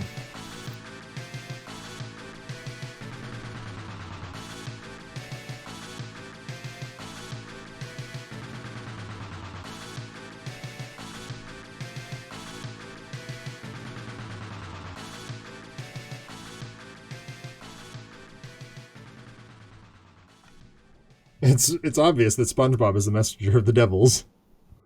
Yes, the New Jersey Devils. I miss hockey, Mike. Hockey's great. Hockey's wonderful. I miss it. Season's gonna be starting pretty soon, doesn't it? Or are they postponing because of Corona? I do not know with everything going on how it's gonna shake out. Because I know, like, the bubble did not work very well. The bubble? That they were playing in for the playoffs. Oh yeah. Kind of just went badly wrong for them.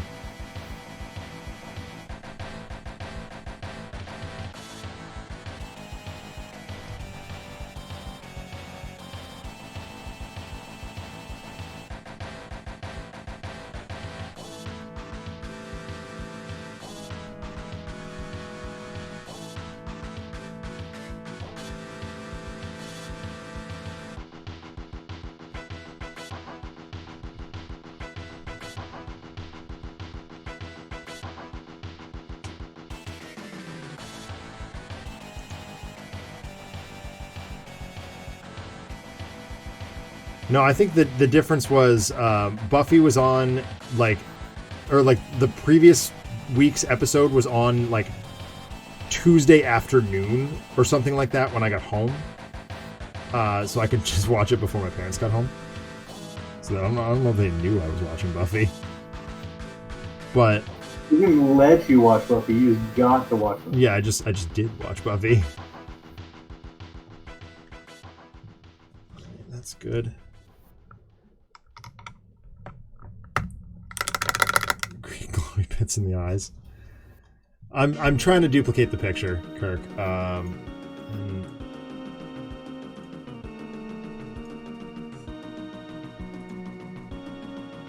Oh, there is some gold bits on the headstone piece that I forgot, so I'm gonna do that now. Because the next thing I need to ink is the gold, so.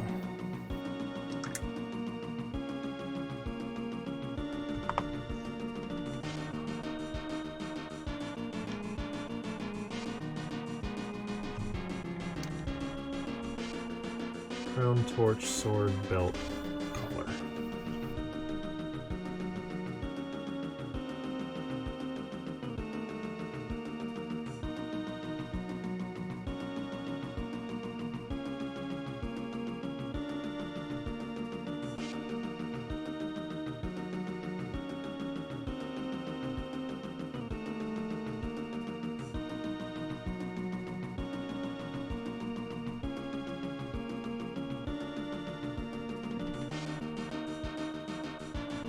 We never had TV, just VHS and later DVD rentals. Yeah, I mean, I worked at the video store too, and that.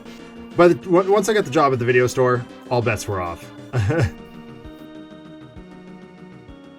Just watch whatever you want, whenever you want. Yep, pretty much, because that's exactly what I was going to do, whether they wanted me to or not. It was all free.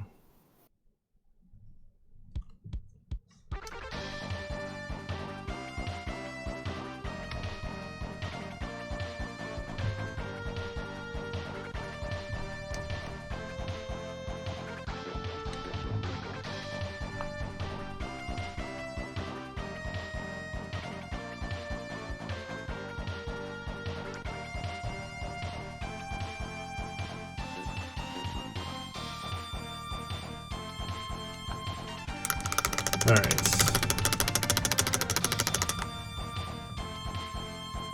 We had a lot of like we had Monty Python taped on VHS. I still have those actually. We had like I would tape Iron Chef. Still have all those too. Those are great.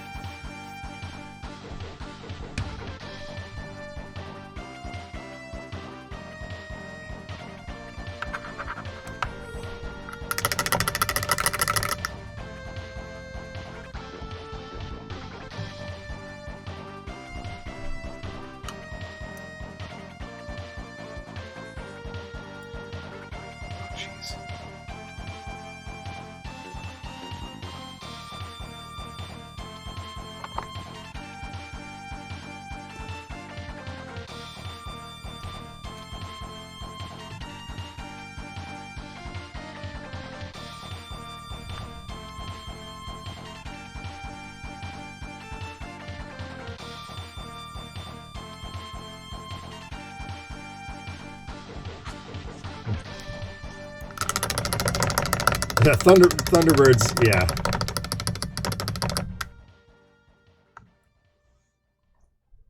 I can agree with you there, Kirk, for sure.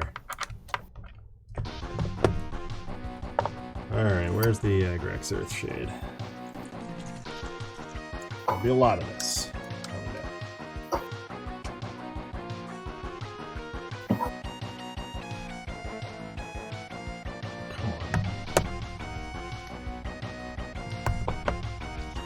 Stay open.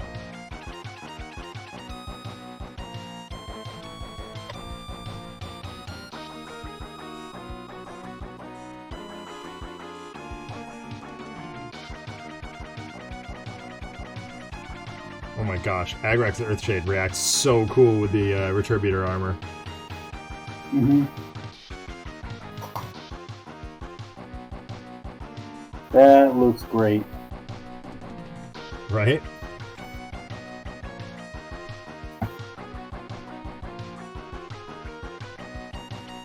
I'm just going ahead and like slopping it on too, because like it just looks so dope.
Never did the handle.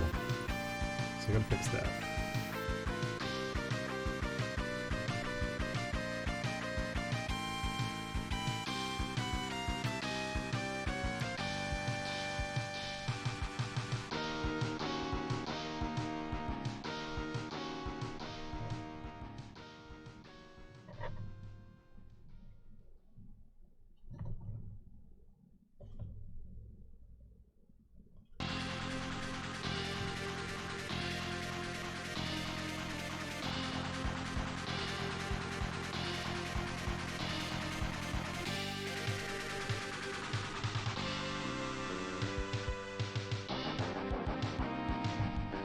Thank you. Thank you. I am very happy with it. I was a little worried painting it purple, but I actually think it came out really dope.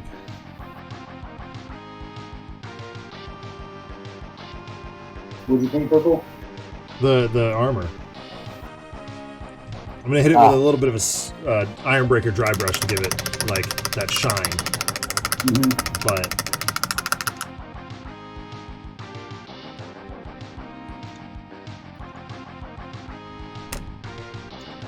one thing real quick.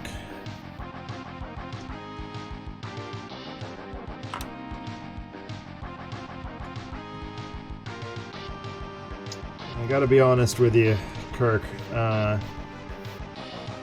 My ability to paint armor comes from years and years and years of painting dwarfs. Dwarfs are little armored tanks.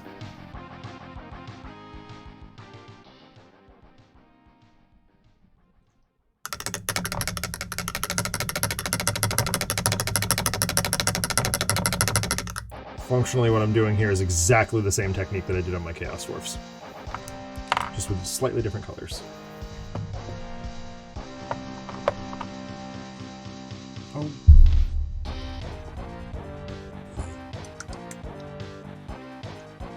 I'm so excited to do those. Like, I am so excited to paint those for you.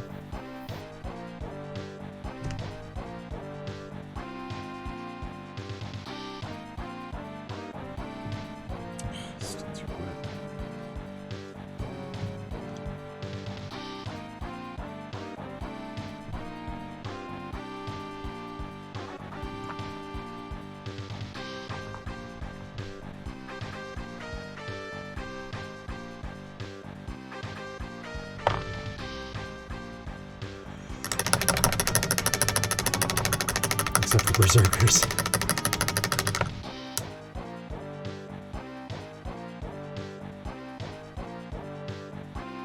Oh, you mean the Slayers? Yes. Actually, if you give me 2 seconds, folks. Hold up behind the curtain.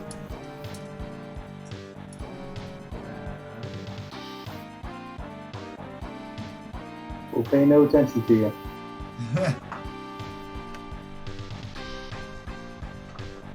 So this is one of my Chaos Dwarfs. You can see I did functionally exactly the same thing with the armor that I did, just on a bigger scale. And of course, now I'm stuck. There we go.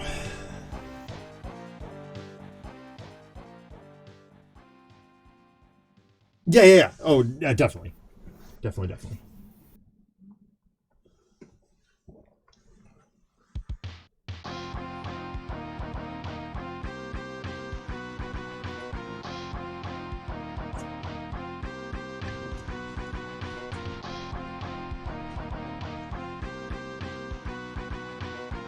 Alright, I need Melon Oil.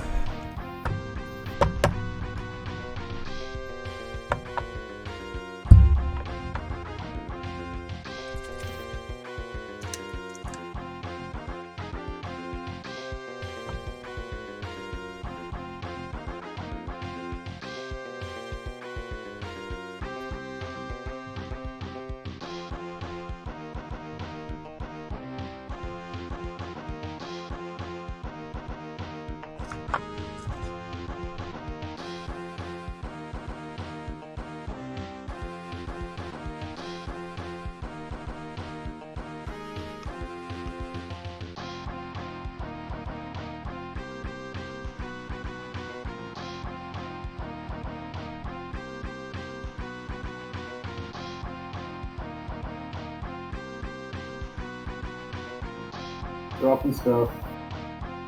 Oops.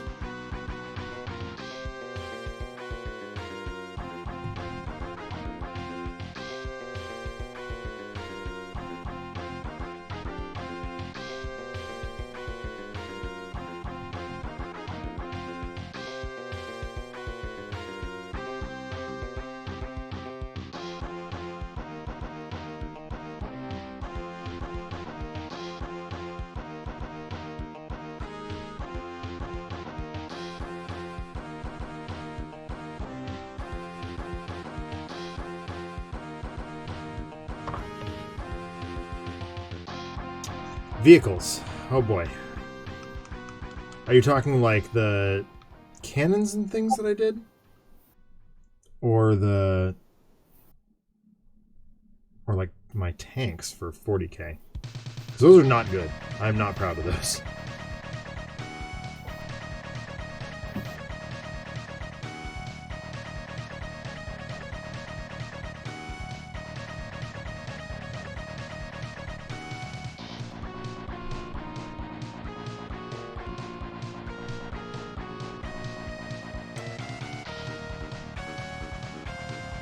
Alright.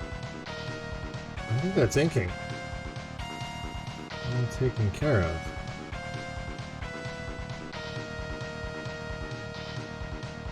Boy, he looks mean.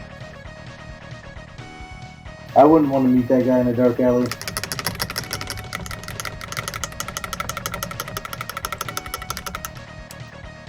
I'm not entirely sure what you're asking, Ian. I'm sorry. It's late and I'm tired. Are you talking about the apocalypse battles we did? Did I mention those?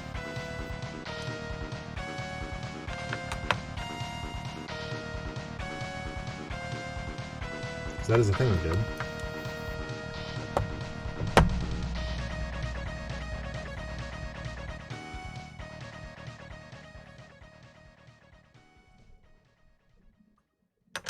I'm going to throw down some Astro Granite here while this dries.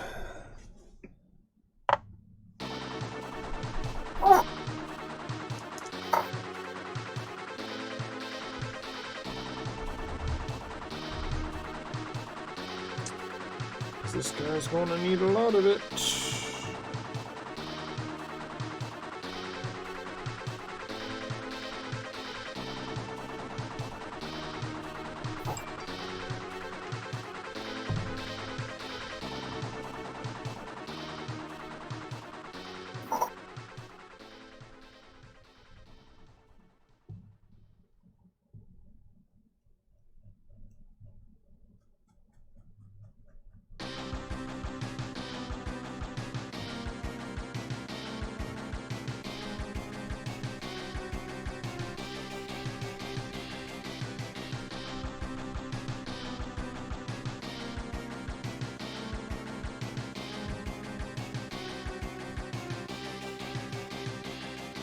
The other week I asked if you had what you did if you had a large canvas to paint on. Oh, yeah. Yeah, so it was my tanks. Okay. Yeah, it's They're just really bad examples, and I'm embarrassed by them. But no, of the weathering techniques that I used to do, they are good examples of that. I just haven't done that in a while. Actually, no, that's not done yet.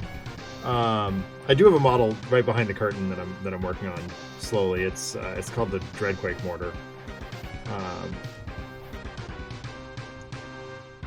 and I actually use some of the GW technical paints, like what I'm using right now, to achieve weathering that I used to do by hand.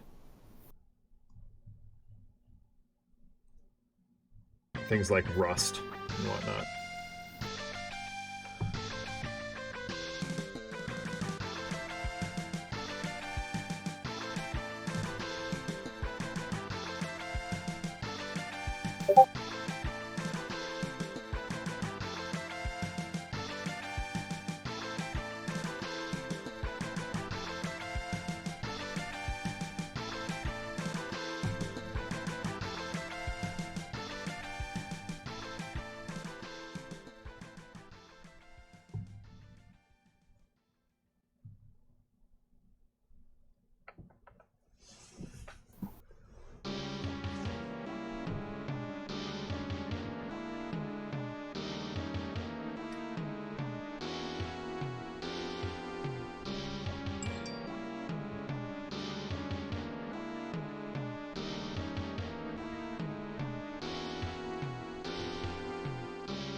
But basically what I used to do, to give you an idea, Kian, was I would paint a sort of random strip. I would freehand a strip of black and then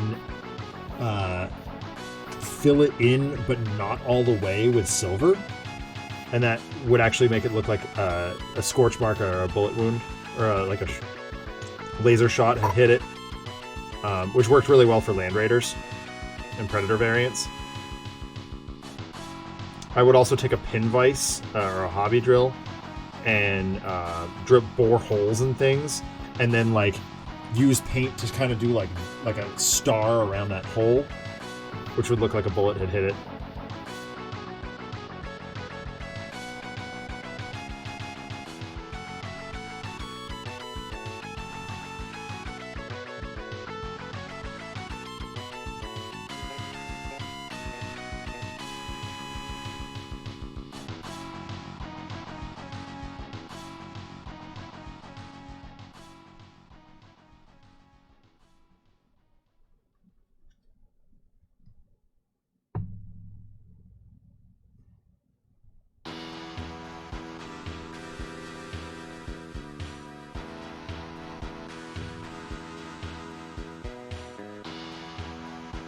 But yeah, they're all in the basement. I could very easily go down and get that. I'm trying to remember for next week.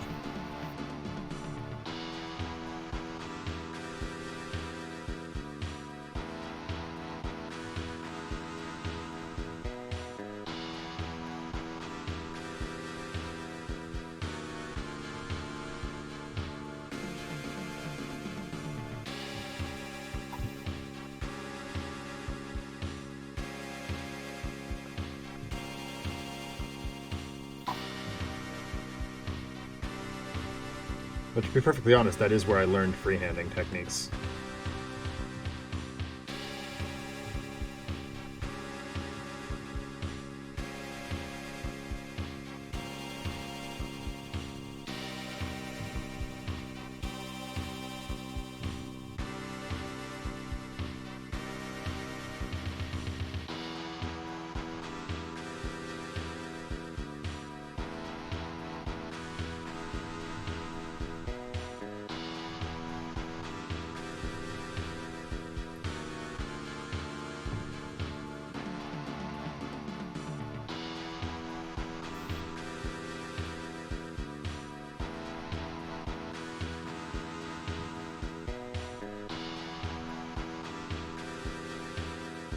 Capes.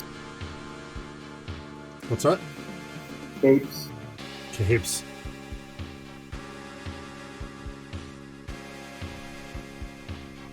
Why do superheroes wear capes, Broody?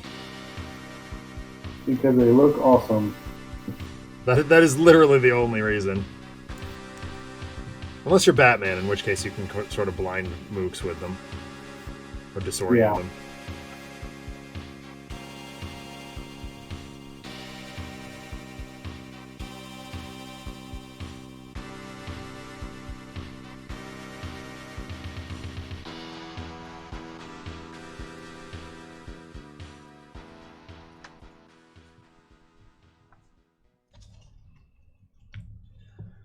Almost done with the Astrogranite here.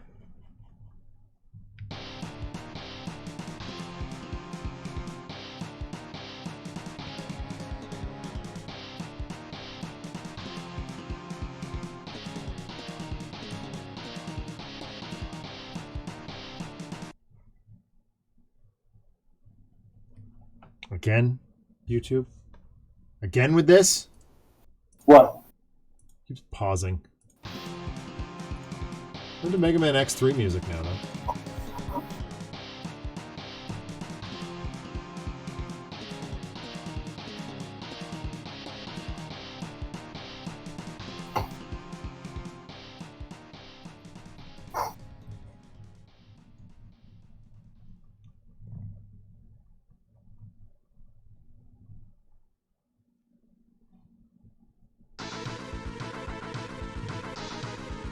So my buddy comes, well, you know Kyle. Kyle comes into the store today to pick up some Legends of the Five Rings stuff, and brings me a whole pie. That's awesome. I was like, dude, it's the greatest thing ever.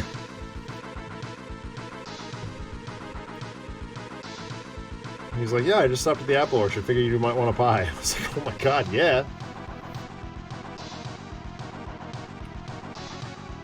Of course, by the time Katie and I finished our dinner, we were too full to eat it. So that's tomorrow night's challenge.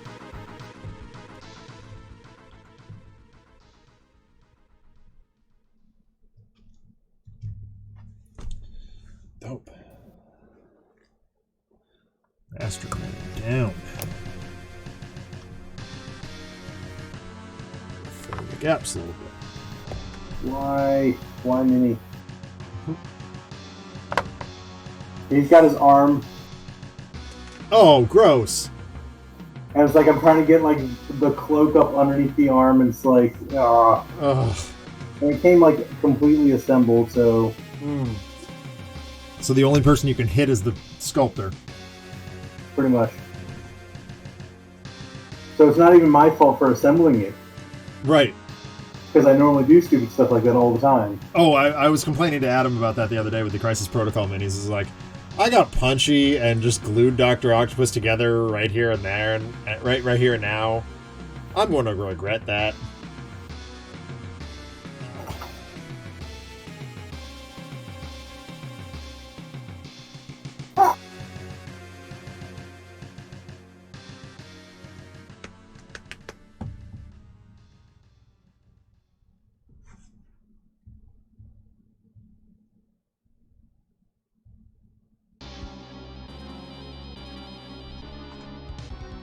Nope. Need this one.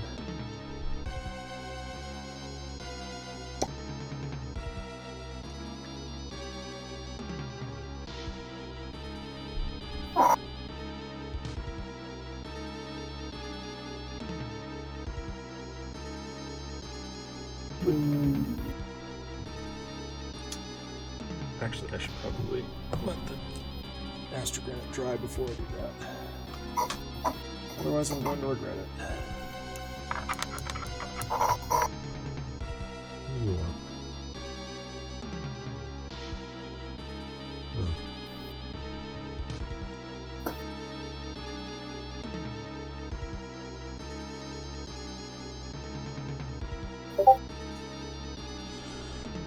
All right. Where are we at? Boy, this guy looks good.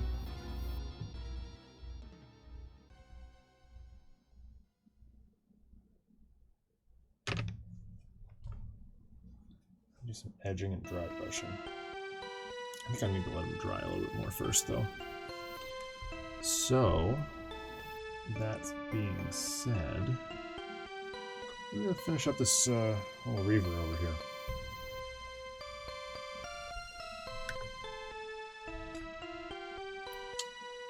I was at the point where I needed to dry brush Ironbreaker.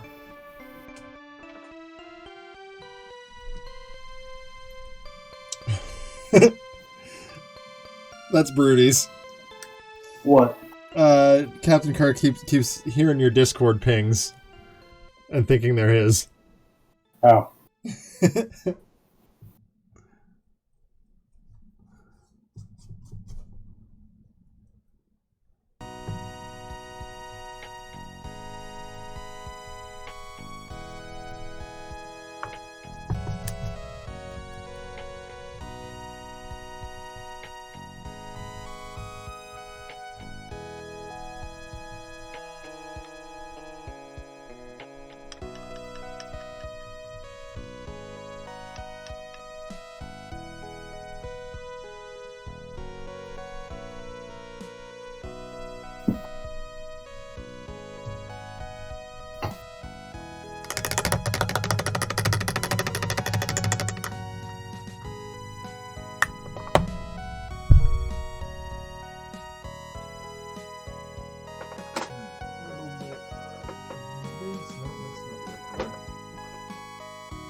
Oh dear, that needs to be shaken a lot more.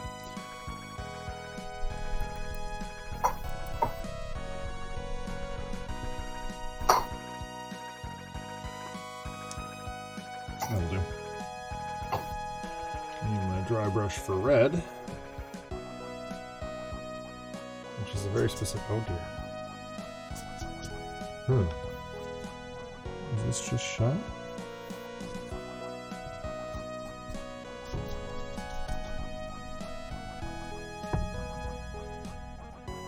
Yep. This is just dead.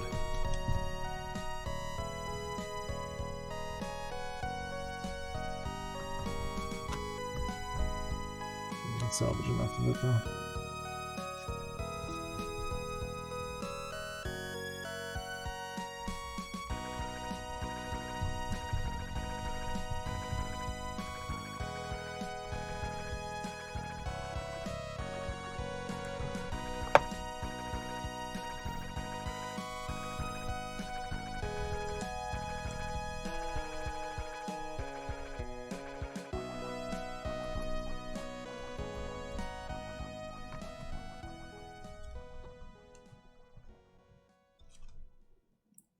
Not that I mind it anyway, I'm just curious. Why do your paint streams go so much longer than your other streams? It's timing, Kurt.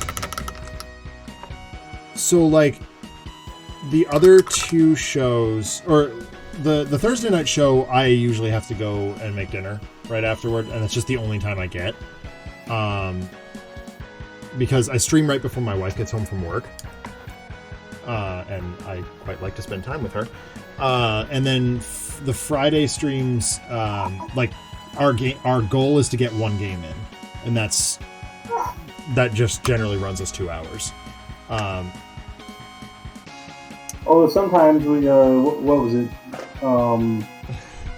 Halloween we did the actual Arkham Horror Second Edition and was there for 5 like 11 hours or o'clock. whatever. Yeah.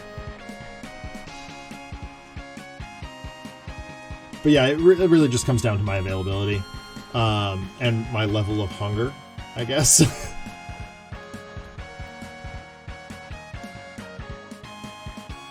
Hunger is a powerful motivator. Yep. All right, so I have one more trick up my sleeve for this Reaver to really push it into the next level, and I bet you Broody knows what's coming.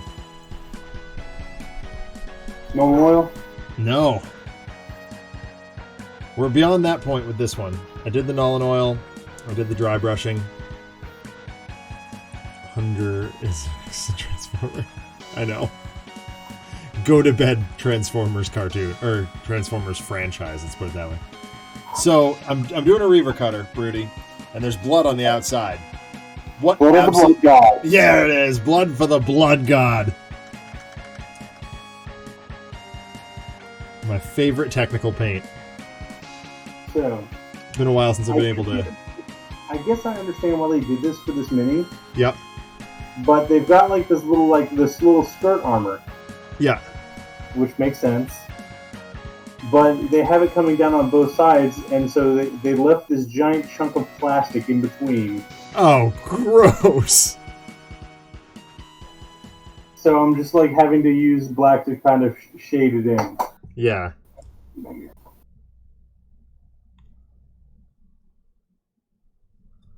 I'm actually using my black gray because that's what I had out. I hate models that do stupid things like that. Yeah. Me too.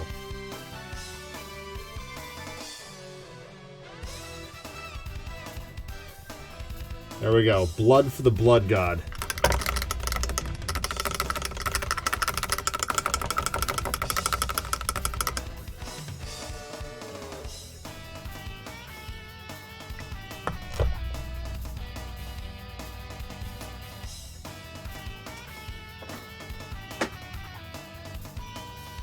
Takes it from looking rusted. Now that won't lose its shine, Kirk.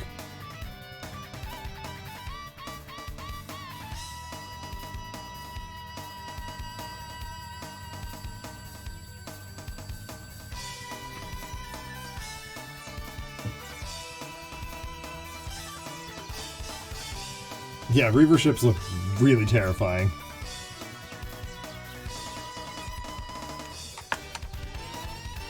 took it from looking like that. So beginning and end here.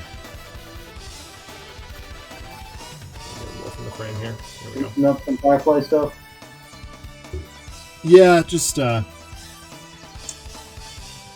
figure I gotta let big and dry a little bit over here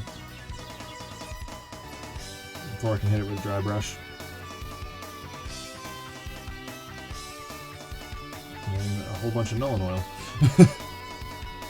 Because that's how you paint brutality.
Leadbelcher. Yeah, I'm trying to figure out whether I started with Leadbelcher or Mechanica Standard Gray. I'm going to start with Gray here on the river.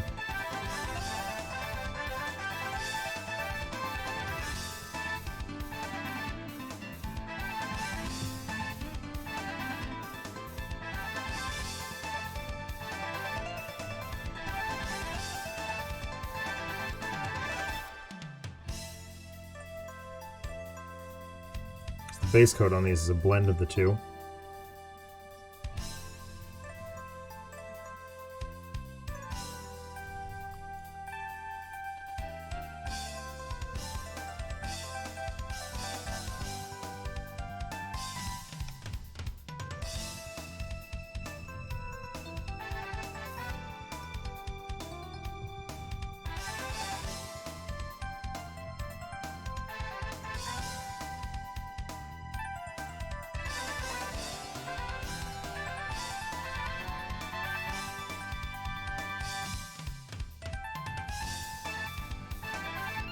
And initially it kind of looks like a cow.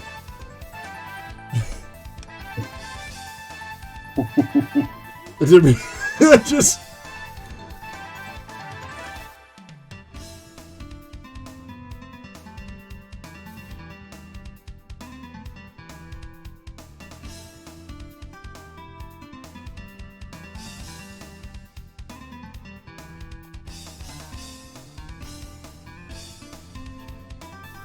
And the reason I'm doing their engines sort of off is because the way I picture Reavers is they kind of float through space, and then when they when they see a target, they pounce. So for the most part, their engines are off.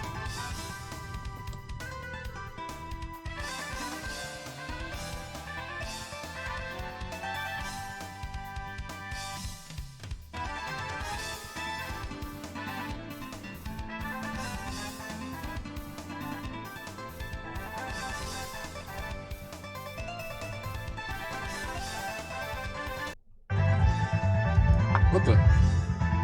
Oh, gee.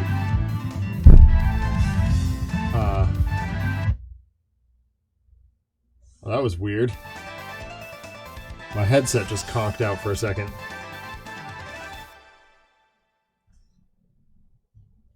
Can you still hear me okay, Broody?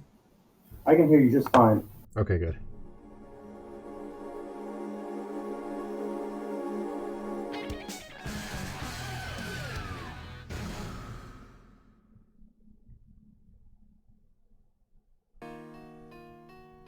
Is it still exploding, Kirk?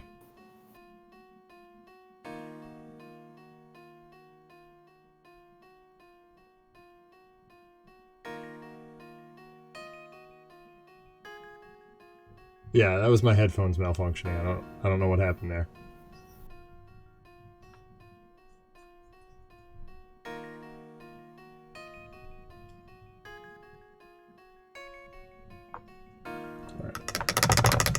All right, it's Lead Belcher time.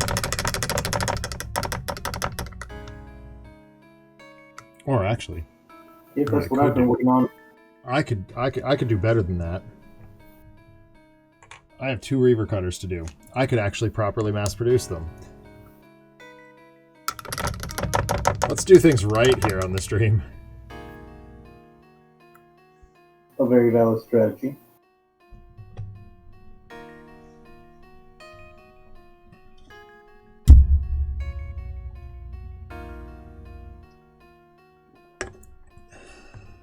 That sounds wrong. Yeah, it does. Yeah. And they will be. So like I've put the one I did off to the side completely. I'm not looking at it. But oh, you mean different like types of ships? Yeah, I agree. I think Gale Force 9. That is probably the least of Gale Force 9's problems in this game. But I'm painting it all differently, so there's that.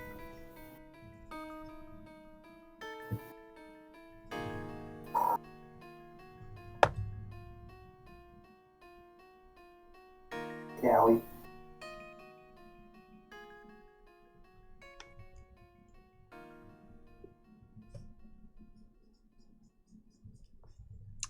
Same paint technique, different manner of painting, or different like areas being painted different colors.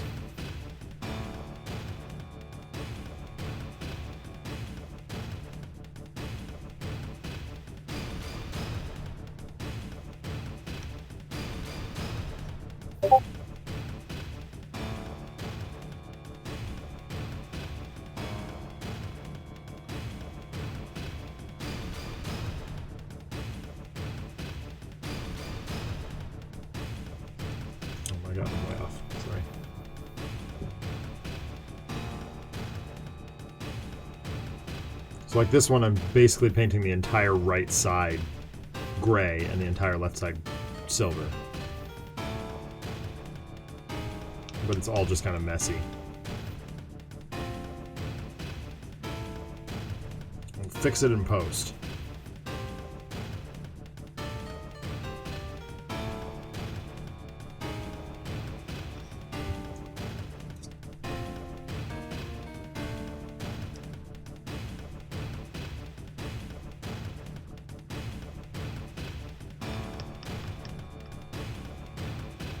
Yeah, exactly.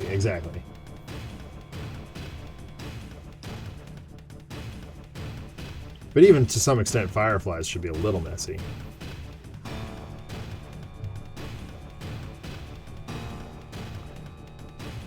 All right. Now we'll move on to Lead Belcher.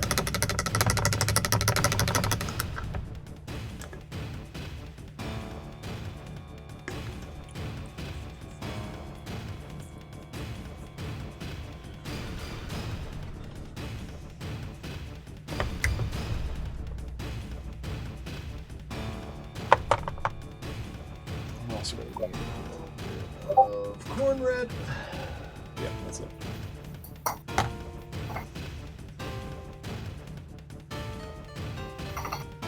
Yeah, I mean, so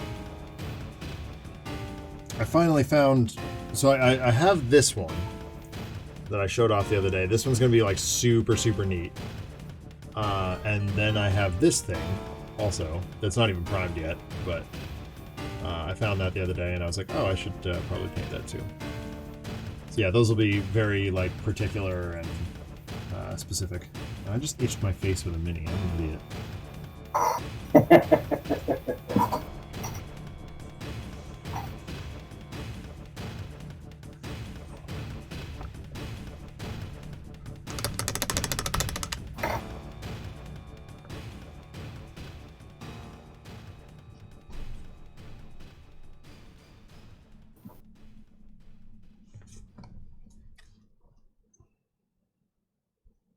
Probably.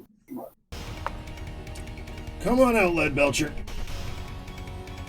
It's your time.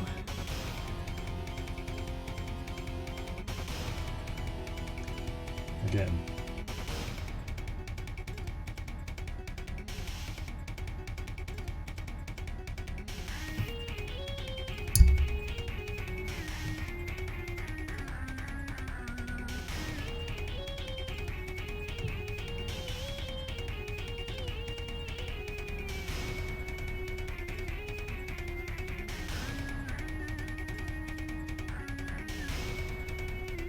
So here what I'm doing, Kirk, is I'm kind of like, even though I've already put down the gray, I'm going over it a little bit. I'm overlapping a little bit with the silver to sort of blend the two together.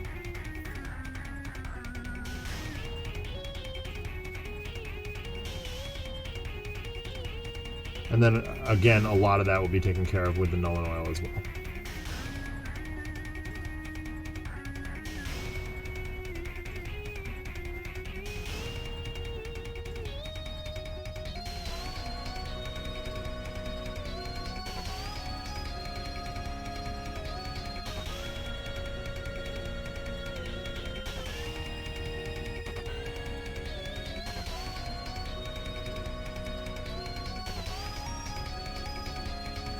Anyone who designs a mini with this like crossguard like this should be flogged. Yeah, right?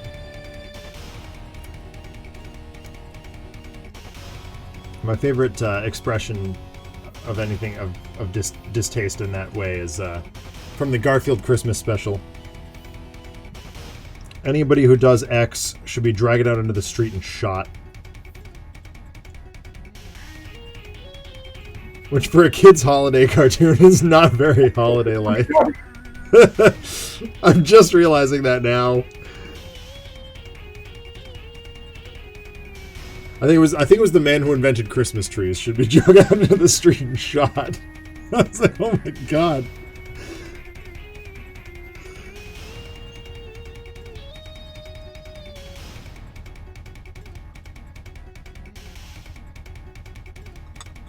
Dang it. I missed Shredder's shoulder pads. Oh no. He's going to break out the Lead Belcher again. Yep.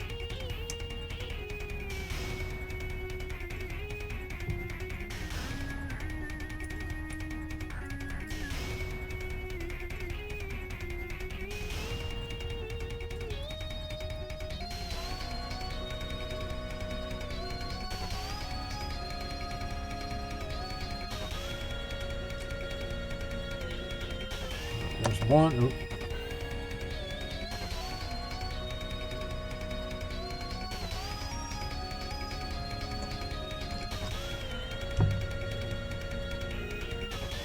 Number 2.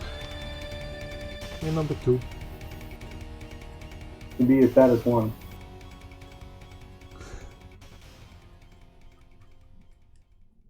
Well, since one wasn't very bad, I'm not expecting terrible things out of this.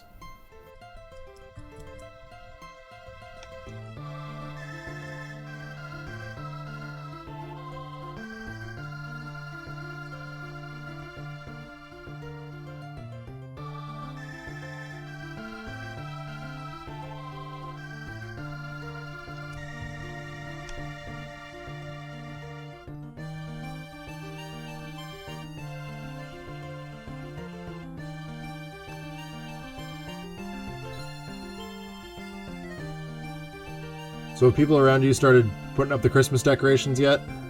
Nope. Oh, you're lucky. Our neighbors dragged in their Christmas tree 2 days ago. Nice. It's like, what are you doing? Yeah, no. Christmas doesn't start until the day after Thanksgiving. That's good.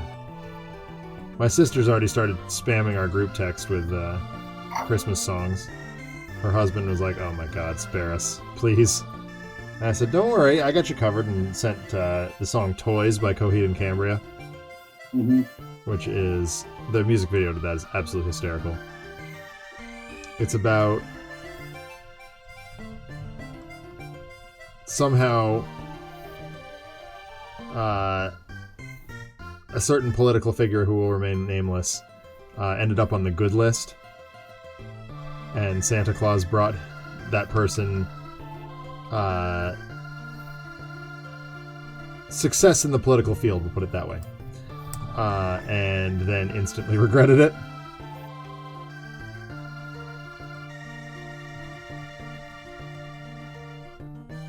It was pretty funny. Yeah. He ends up firing all the elves and going on a like Mission Impossible style rampage into wherever the political figure was hiding, and then spanking that person at the end.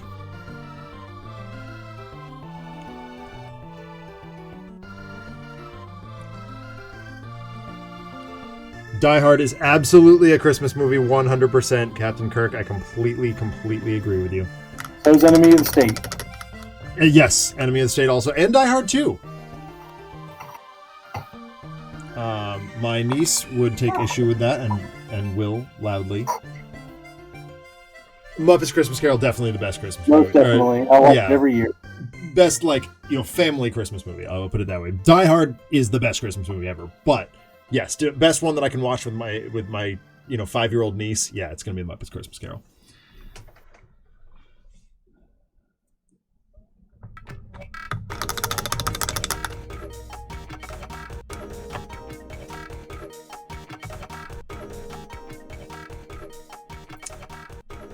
I wouldn't call it the most important part. It is an important part.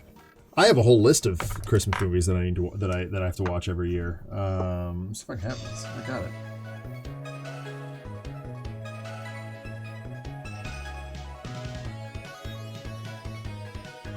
Hold on, phone's being slow.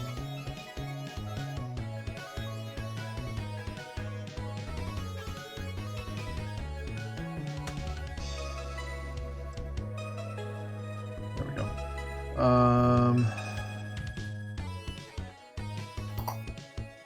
Yeah, here we go.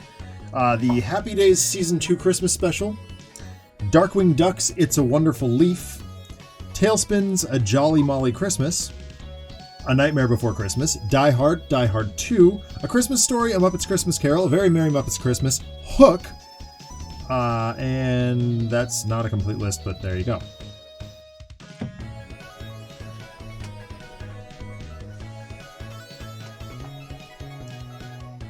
Yeah, no, absolutely. Totally.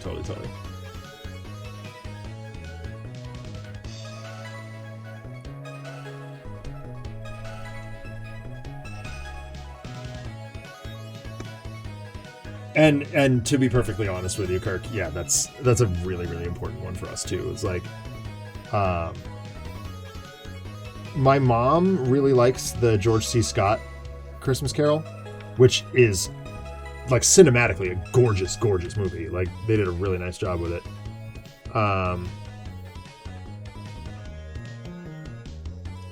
But as a family, we all watched the Muppets Christmas Carol also, and that is a very important tradition in our house too.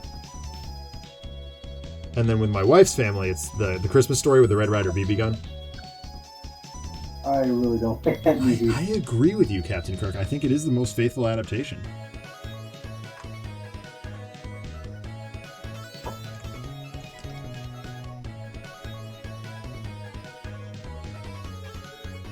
What did you say, Broody? I'm sorry. I do not like A Christmas Story. Yeah, it's hard not to. Very fun movie. But we usually watch I that. do not like it. Huh? I do not like Oh, it. you don't like it? No. Okay. Well, that's fair. I don't know that my dad loves it. I know, right? Like, it's such an odd concept, but for real, like the Muppets did it best.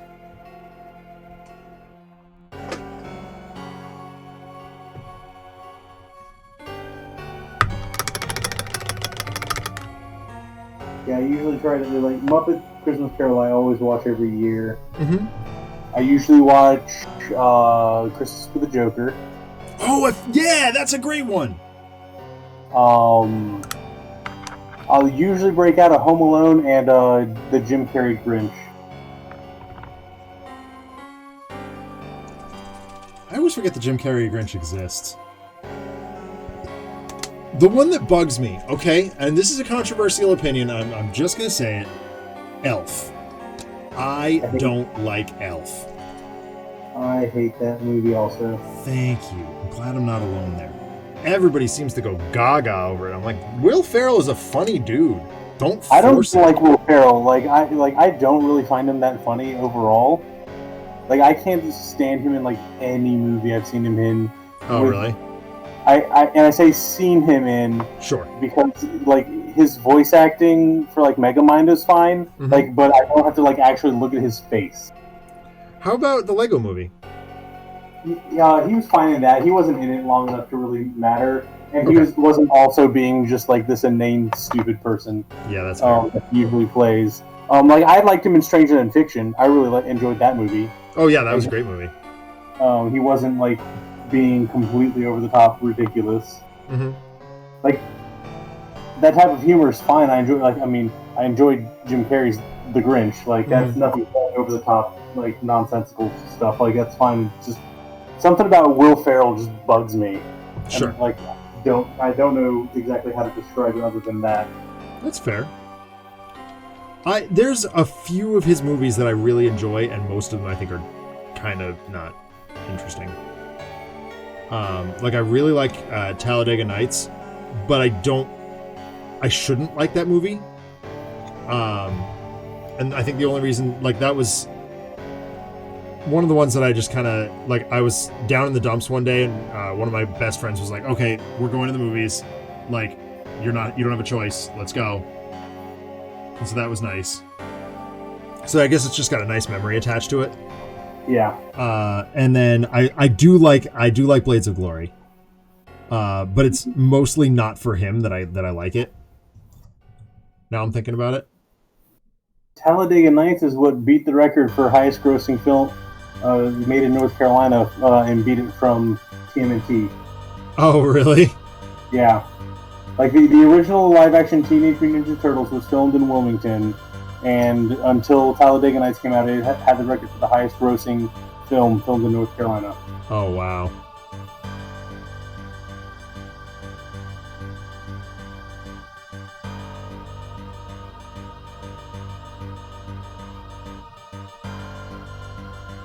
I'll do with that one. This one.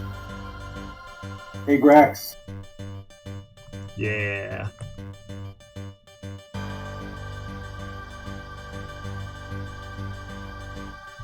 I think I'm going to call it after these reavers here. Yeah, I'm kind of in the same boat. And we will finish up the Demon King off camera here. Get that posted up.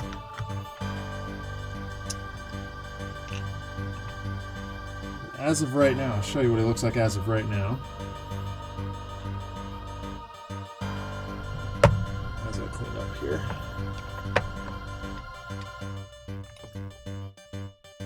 Here's our boy.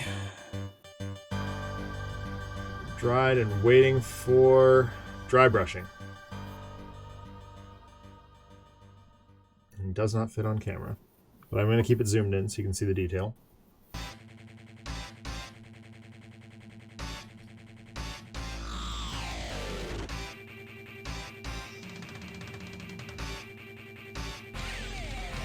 I love the way the armor turned out. That Agrax just brings it home.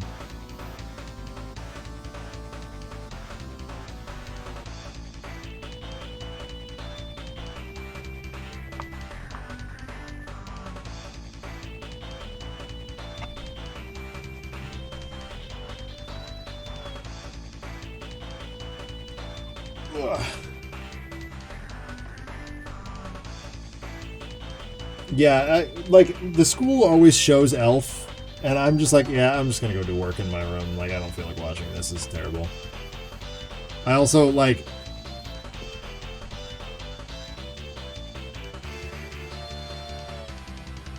I want Zooey Deschanel to be better in that movie, and she's not.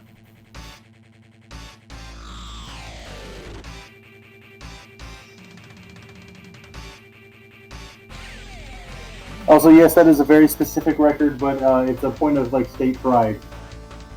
Oh yeah, no, I mean New Hampshire has a bunch of those too. Like, the fact that Jumanji, the Robin Williams one, was filmed here, is like a matter of state pride.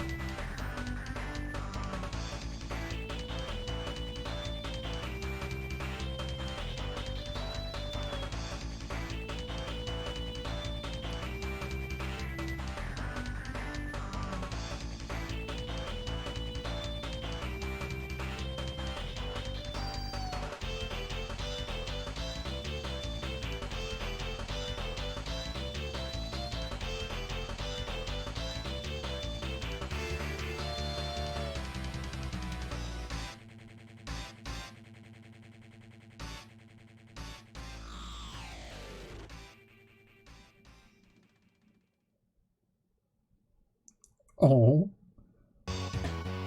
I just found a picture of my youngest niece when she was a baby, and my cat didn't know what to do with her.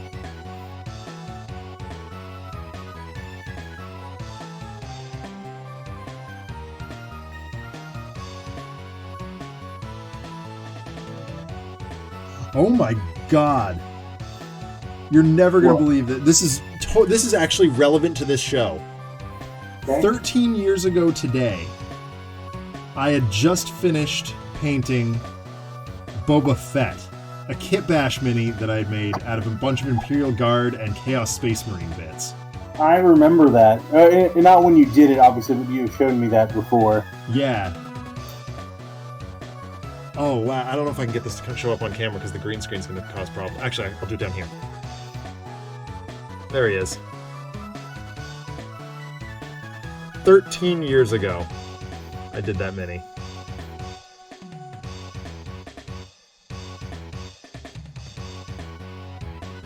Wow. That's crazy. Ow. Gunk in my eyes. Set up the stuff thing tomorrow. That's gonna be that one.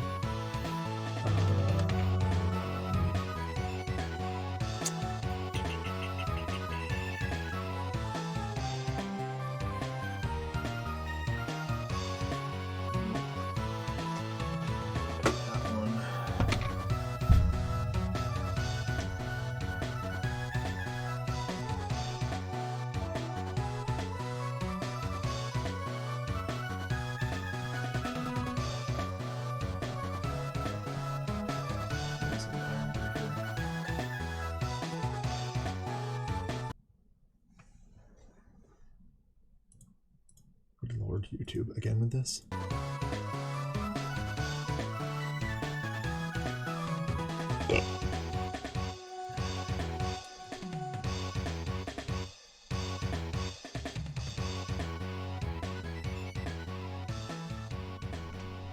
Oh. It turned itself off. I don't know how that happened.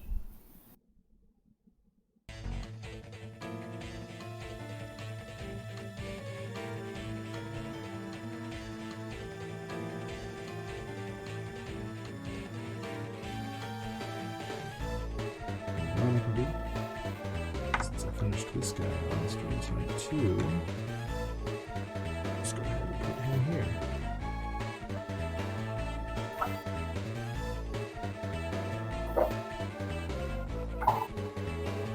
Okay. All That right. is I these think two wash. Wash.